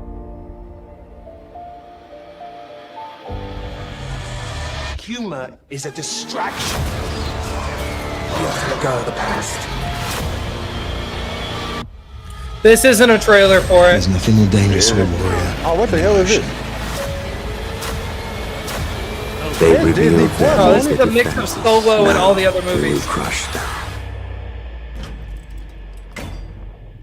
Oh, It yeah, is. that's from Rogue One. And Yeah, this is a mixture Well, of this says Solo. Disney Plus right on the damn thing. I pulled it off of Disney Plus. This ain't it. Oh, whatever. That ain't the trailer for it because that was Solo, Rogue One. Yeah, I'm curious to see if Skeleton Crew is going to be good. Let me see if I can find a different one. Yeah, that was a fake trailer. Y'all talk among yourselves. I'm curious to see if Skeleton Crew is going to be good because I like Jude Law, so and I love Jude Law, dude. Jude I haven't Law's seen dope. a movie. I haven't seen a movie where Jude Law's been in that I didn't like his character or what he did in it. He was freaking Dumbledore. Yeah, that's not and why that I'm was worried. beautiful. That's not why I'm worried. I'm more worried because the shows with like kids going on a big adventure and like fighting adults has just never really appealed to me, to be honest. You know what I mean? Like, I don't know.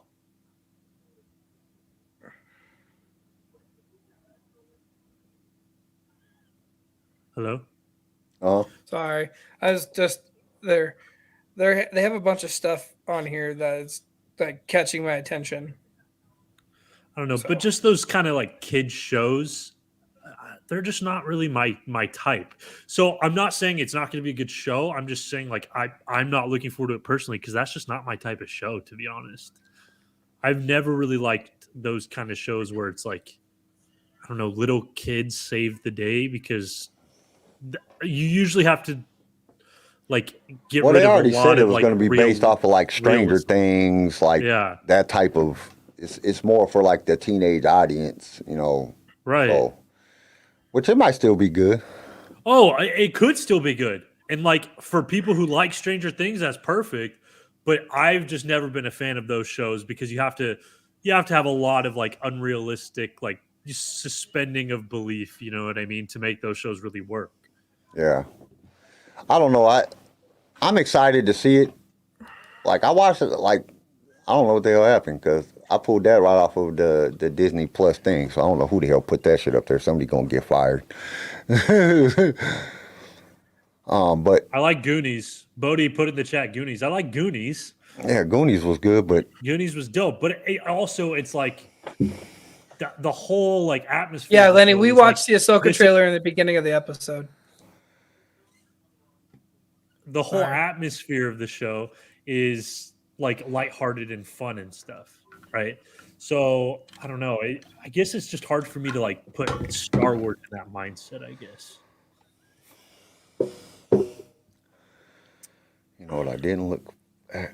Oh, let me see. Well, I have some Hasbro news, There's a shit ton of Hasbro stuff coming out. and I have Oh, all yeah. of it. I have all of it.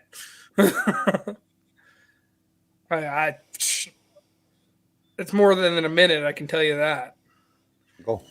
We're getting season 2 Bad Batch figures, and damn you, Hasbro, for doing it because I just completed my season 1. Now I have to turn around and go buy 2, 4, 6 more figures You friggin' assholes. There's more money down my drain. We're getting a lot of vintage series, like from Return of the Jedi, since it is coming up of the anniversary of it all. We're getting classic figures that we've seen in the background. We are getting a 332nd Ahsoka Battalion Black Series helmet. And holy crap, does it look good. It looks a lot better than what I've seen other people do. Did you see that they announced that they're not going to do the packaging no more? They're going to do the with the sight glasses and all their packaging now again. They're going back to the original way. Yeah, they're putting the sight glasses back in there. They said that on Celebrations yesterday. They were doing that interview on the side. Oh, I thought you watched it all today. No, I didn't finish it all, but I'm glad because they need to. Yeah, they was talking to one of the Hasbro guys on the side. You know how they do the little side thing where they're standing up, and he says that they're going back to the original or the sight glass packages and not just the box packages. Well, they've got a lot of complaints, and I'm pretty sure they've heard me grope at them in the comment section. So, we are getting a Return of the Jedi scene where it's Obi-Wan, Yoda, and young Anakin Skywalker, not the first Anakin Skywalker, as Force ghosts in Return of the Jedi. We're getting a young Jabba, Anakin Skywalker, like how? Yeah, Revenge of the Sith, Anakin Skywalker. Oh, okay. I thought you were talking about like episode 1 Anakin Skywalker. No. I was like, Force Ghost, what? So we're also getting Jabba the Hutt in a Black Series figure with Salacious B. Crumb in his little hookah set or whatever it is that he has. We're getting Cad Bane. I'm sorry. It just looks like it does. It looks like a little hookah, but we're getting Cad Bane in a Black Series figure. Black Chrysanthemum in a Black Series figure. He's part of the vintage collection. We're getting the N1 Starfighter from the Mandalorian, which I'm excited for that because it is freaking huge. Like Mando looks tiny compared to this N1 Starfighter. And in the pipeline, we are getting General Grievous, Obi-Wan Kenobi from Kenobi, Force Ghost Qui-Gon Jinn, Pre Vizsla, Smashed Helmet Obi-Wan Kenobi Darth Vader, the Kenobi series, and more 501st clones. We are getting more Inquisitors. We're getting Thrawn, and we're getting Director Krennic and Revan. We're getting another Revan figure. Revan and Director Krennic. All right. Yes, we are getting this pipeline of toys. I think Hasbro is getting the point that there are toys that haven't been made or been made correctly that we really want in the Black Series line. I'm excited for the Paz Vizsla because I love my Mandalorians. I have a whole shelf full of them, and I'm not even done. I'm missing like 16 of them. This is kind of crazy. I just seen this. Nelson Lee will be playing the father of Kazado Xeno, however you say that, from Star Wars Resistance in Ahsoka. He's basically the dude that's standing to the left of Mon Mothma. And he'll be playing, it's the father, his father is going to be, he's playing the Senator Xeno.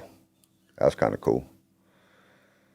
What else did you, what was that it for Hasbro? Yeah, that was it. I mean, there's more coming. Yeah, there's more coming. We still have 2 more days of celebration, but the first day of celebration with the Hasbro panel, there's almost 30 figures.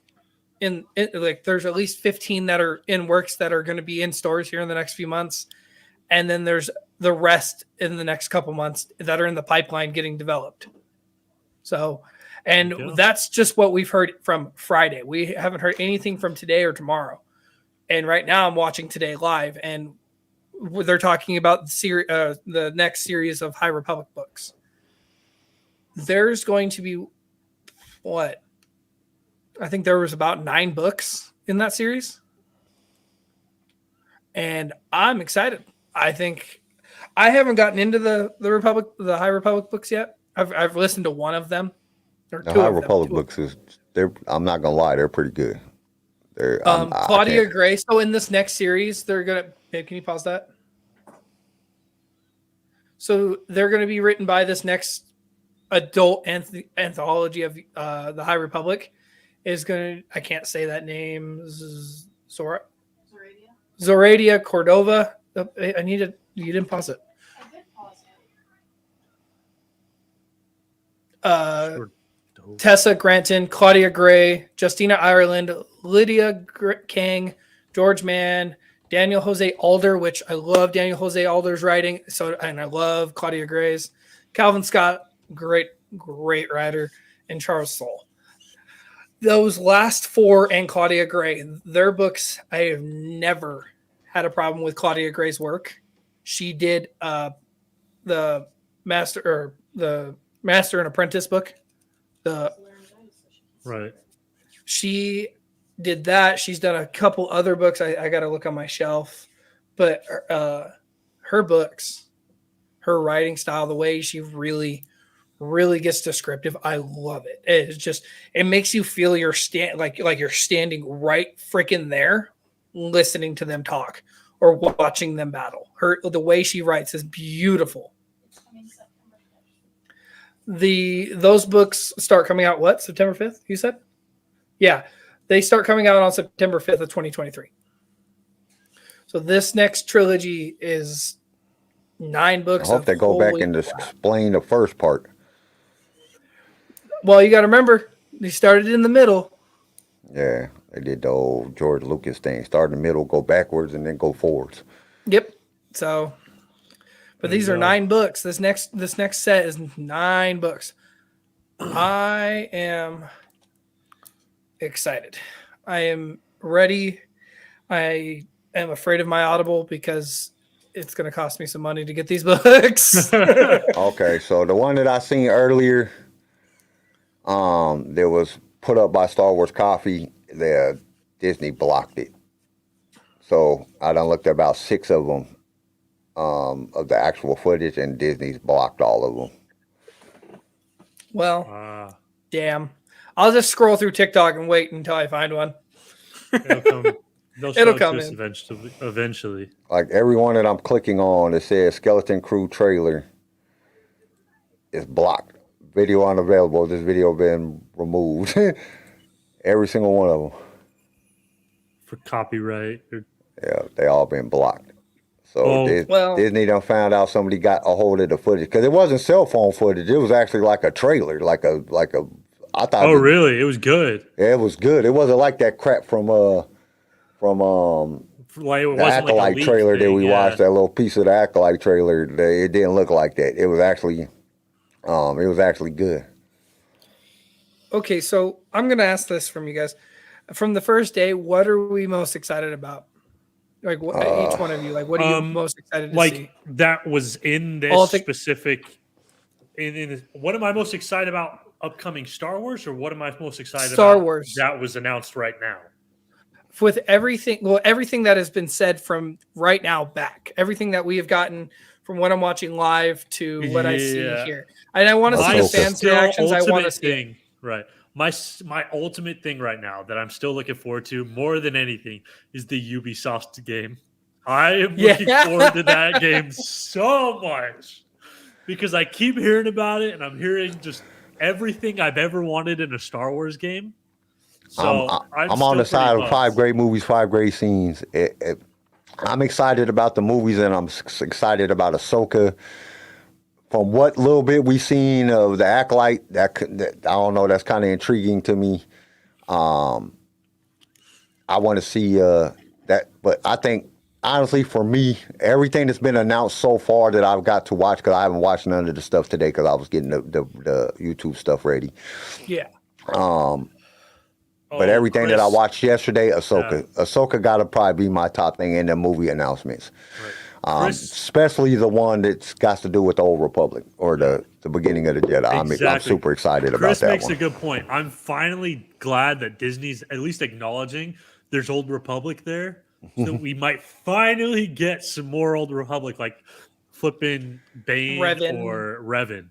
Like, my God. Honestly, if this movie does good, I could see it happening. I could see Revan come in. This is the first time I have hope for that. And you got to think about, look at Lars Michelson. This dude's been lying for months. Oh, they ain't approached me. They ain't talked to me. This dude been lying and lying and lying about being Thrawn. And they have now, he came out on thing. He announced that he's going to be Thrawn. So he's going to be Thrawn. So like I don't like for Keanu Reeves to say that he would not play a Revan. I don't believe that shit for anything. If they, I don't believe it. They'll get it. And with the stunts that he just did in John Wick 4 and how he plays, like you can see him playing a Revan.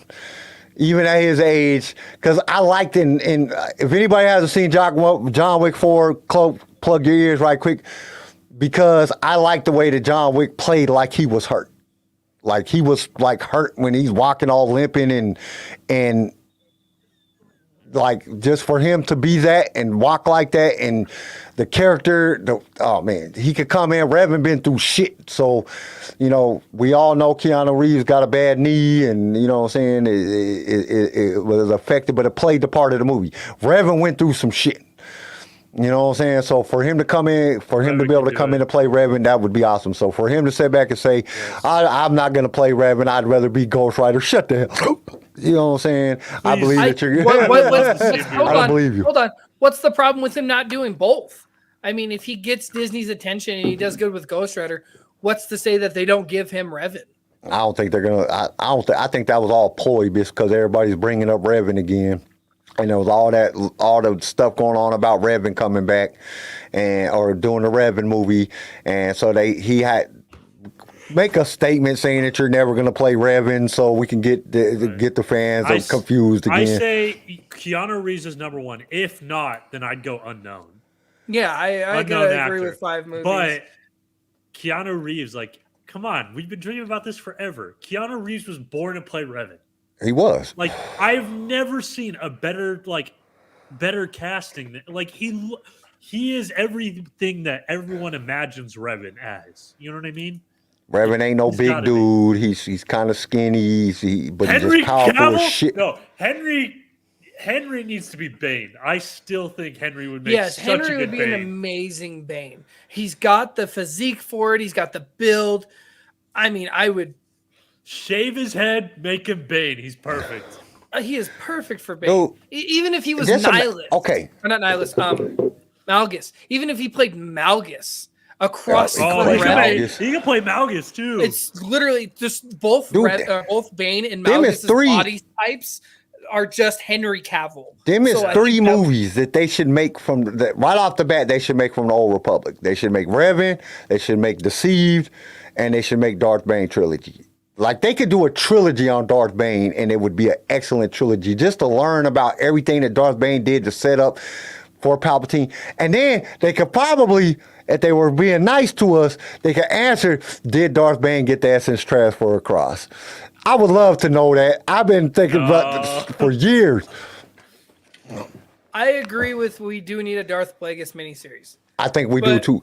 Dude, yes, I want to know more about the Sith. Like, they need to do more stuff based on the Sith. Who do you use for young Palpatine? Who do you use for young Palpatine? Fucking, what's his name? Fucking, I don't know. I don't remember what his name is. Played Loki. Help me here. Oh, really? No. I don't think I'll get him. If you look, what's his name? The dude that plays Loki? Yeah. If you really look at it, if you really my brain doesn't be working. Really look at it, he looks like a young Palpatine. If you really get him into that and you grow his hair out and you slick it back, like look, they've made fan posters of it. He looks just like young Palpatine. Tom Hiddleston. No, Tom Hiddleston. No. Yes. He's too old now. Then who? No, he's not. Bill Skarsgård, dude. I think that's a good one too. He would be such Bill a good Palpatine. Oh my God. Matt Smith. Who's Matt Smith? I don't know.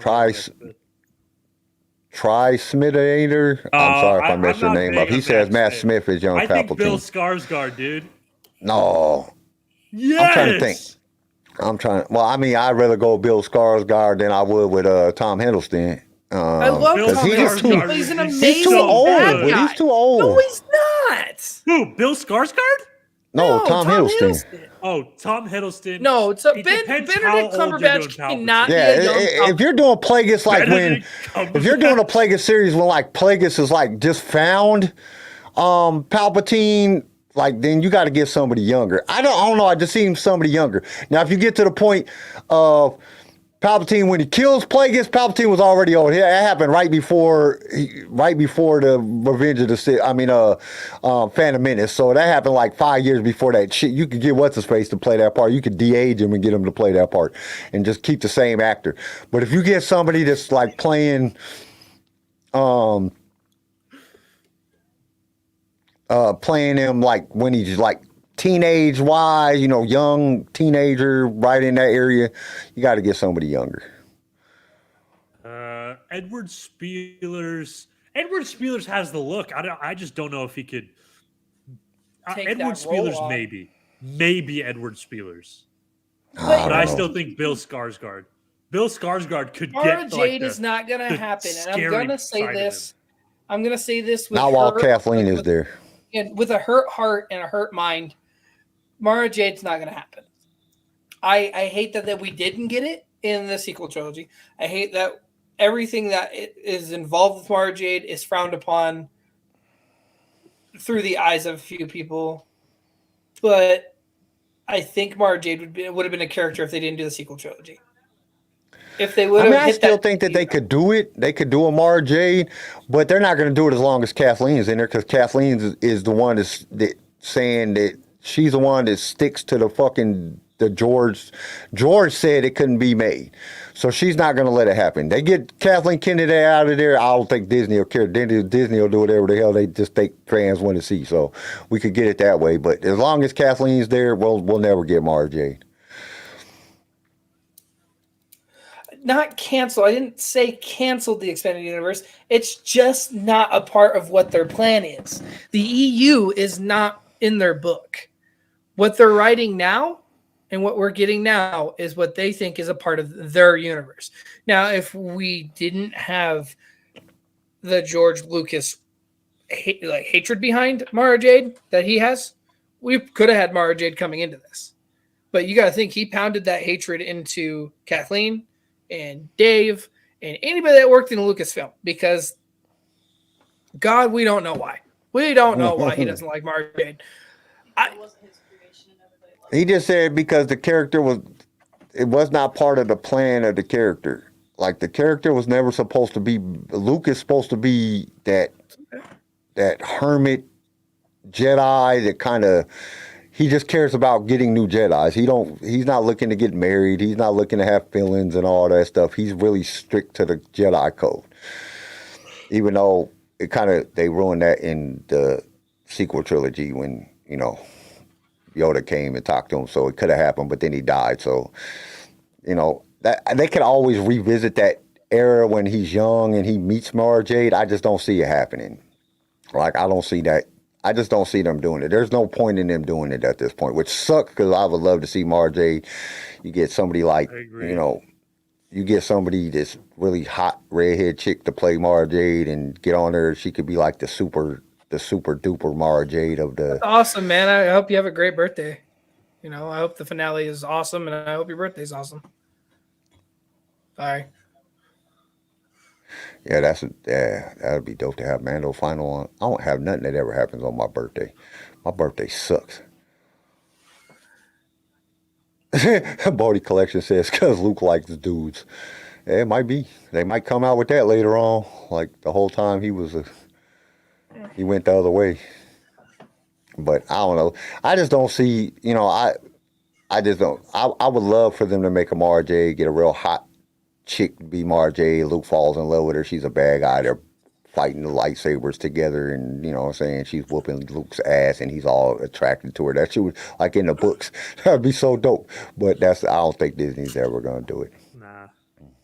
No, they had a chance before they did this sequel trilogy, and now they can't. So, but I think my favorite thing that's coming out, honestly, is gonna be Ahsoka. Yeah, like, I'm excited for the game. I hope the game comes out a lot sooner than what we're getting.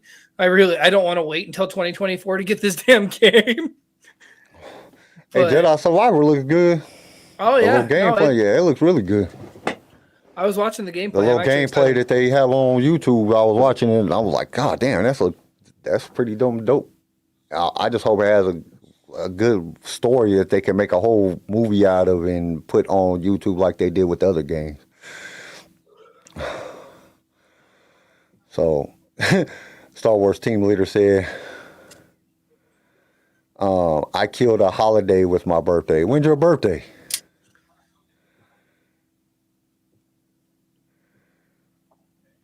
I don't know. I'm excited for a lot of the stuff.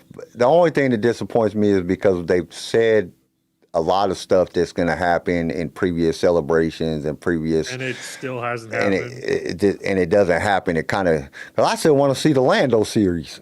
I was looking forward to the Lando series, and it doesn't look like it's going to happen. So it really, like I said, if they were to do it, they have to bring in Childish Gambino to play young Lando, and I want Billy D. Williams commentating stories, and it flashes back to him. I would kill for that. I mean, that would be dope. I would love to see it, but it just they just scrap everything. I think Iger scrap. Yeah. Well, and the thing is this: when it's announced at the shareholders meetings that they're doing these things, and then they don't do it, it discourages me, because if they don't give a shit about the shareholders, then they don't really give a shit about us, because the shareholders is the one that they got to impress. They really got to impress the shareholders, because the shareholders is the ones that make the decisions. And if they don't even give a shit about the shareholders, and they say, hey, we're going to do this, and this, and then they don't do none of that shit, you know what I'm saying? Like, I just don't trust Disney to do a lot of when they say that they're going to come out with this and they're going to come out with this and they're going to do this, and then it never happens. I just don't trust the only time that stuff. Disney does that is with the books. The only time when they say, hey, we're doing these books, and the books come through, is the only time that happens for well, most of the time, because you got to think about it, most of the time, and I know just from experience of being around a lot of book writers, a lot of times with the book writers, the book is already done. They already have the book before they ever even announce it. And then they wait. Yeah. And so with movies and stuff like that, they're announcing stuff long before it ever gets released. You know what I'm saying? Because they haven't even started making it. Or if they have started making it, it's in real pre-production stuff. And, they're just getting, B footage and things like that done at the point of announcement. With the books, most of the time, they're already done. Like, they've already worked on this. They've been working on this for, a couple of years. Because it takes a long time to write a book.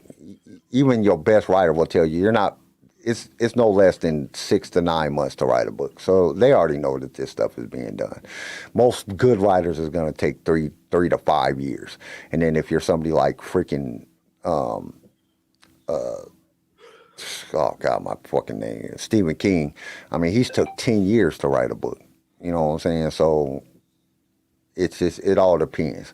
And especially now that have y'all seen that new trailer for The Boogeyman? It's a Stephen King movie. Boogeyman. Oh, no. It's called The Boogeyman. That shit looked the craziest shit. I jumped 4 times in the trailer. Like, oh shit. Like, yeah, that shit was. I kind of want to go see that. This man, like, how does he have so many ideas? Like, damn. Dude, who scarred this man's childhood? I don't know. Some people just crazy in the head like that.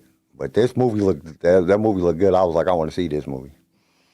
Let's go. It says, Chris says Walt Disney history with announcing projects and then canceling them. I wouldn't hold your breath on much of a distant future project. Then he said, yeah, I'm broke. So going to have to set some money aside probably after the next 3 paychecks and a new game system because they don't have the last gen FM.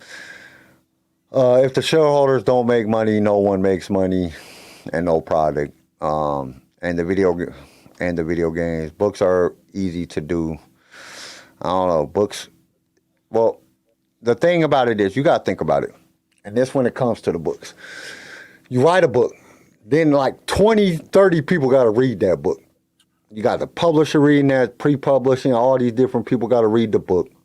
Then they're going to put notes in it. Yeah. They're going to put notes in it. They highlight a bunch of shit.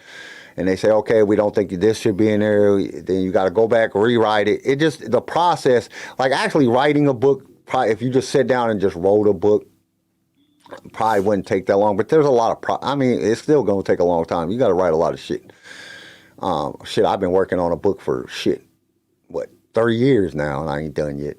I ain't even I sent it to y'all. Y'all see how much I got done. I've been working on that book for like 3 years. But it's there's a, I mean, I don't know, with ChatGTP now, people writing books in like 3 minutes and then selling them on Amazon. So I don't know. Yeah, books, there's no cast, no budget, no directors, no actors, but you still have to go through a lot of people got to read it, and there's basically about, from my understanding from the publishers that I've talked to, it's about 10 drafts that you have to go through. That shit takes a long time, because then you got to go back and rewrite shit. They'll be like, we don't like this paragraph, so now you got to go back and rewrite a whole paragraph. It's a big headache. Yeah, I don't Unless think you're somebody that's like really good, it's really, really super good, like Stephen King, and you got your own publishing company and everything. But you got writers that are writing for Disney, so it's going through a lot of screening and shit like that. Stephen King, he just writes his own books, publishes his own shit. He don't have to worry about nobody. So. All right. Well, is that it? I think that's it. We've been on here for 2 hours, and I don't know what else. I mean, there's so much stuff to talk about. We could do a 5-hour show and still not run out of shit to talk about. And Yeah, shit, CJ there'll be more to talk about. Yeah. CJ sitting there watching the damn thing as we're on it. So there's probably a whole bunch more shit come up, but we'll be talking more about it on Wednesday. There's definitely gonna be more coming out on Wednesday. Hopefully Tori is back with us, and everybody, Tori's not feeling good. Everybody put her in your prayers, or whatever you do. Use the force so she can feel a little bit better. She's over there off to the side because she probably looks like crap right now, all sick. She over there just yelling at CJ from across the room. Don't let CJ! her hear that. Don't let her hear that. No, that's not what happened. Nope. She want to be on the show so bad, but she probably, but it's all good. She'll probably be back Wednesday or on Saturday, next Saturday. We'll see how everything goes. She got the vid. CJ gave her the vid. Nah. Is COVID even a thing anymore? Do people still catch COVID? No, it's not fucking real. No, you're all right for the liberal crack. Hey, I don't consider myself anything. I don't even know what liberal means. I just like my guns and my nerdy stuff over here. He's like, I like my guns. No. I don't know what. Honestly, I don't know what liberal and all that shit. No, I don't. I used to think of myself as a Democrat. Now I don't know, because the Democrats is like cultists and the Republicans is like weird, and I don't know what the hell I am no more. I have no idea what the hell I am. I'm just here. I don't take no political views. I just like guns. Hey, happy Easter, Chris. Yeah, Easter's tomorrow, so everybody happy Easter. Yes. Yeah, I don't know. But we're going to get off of here. I know y'all probably tired of hearing us blab about this shit. But hopefully you guys have a good day. We'll see everybody on Wednesday night. Stay outrageous, and may the force be with you. Thank you for tuning in to LSR. If you've enjoyed the show, consider subscribing so you can be notified when new episodes are released. If you would like to be a guest on the show or just want to give us some feedback, feel free to email us. You can also reach out to us on all major social media platforms. LightSaber Radio is produced by PicFilm Media and is a Swaycast original, starring Garrison Turcotte, CJ Elliott, and Kyle McDaniel. And don't forget to join us next time for more adventures in a galaxy far, far away.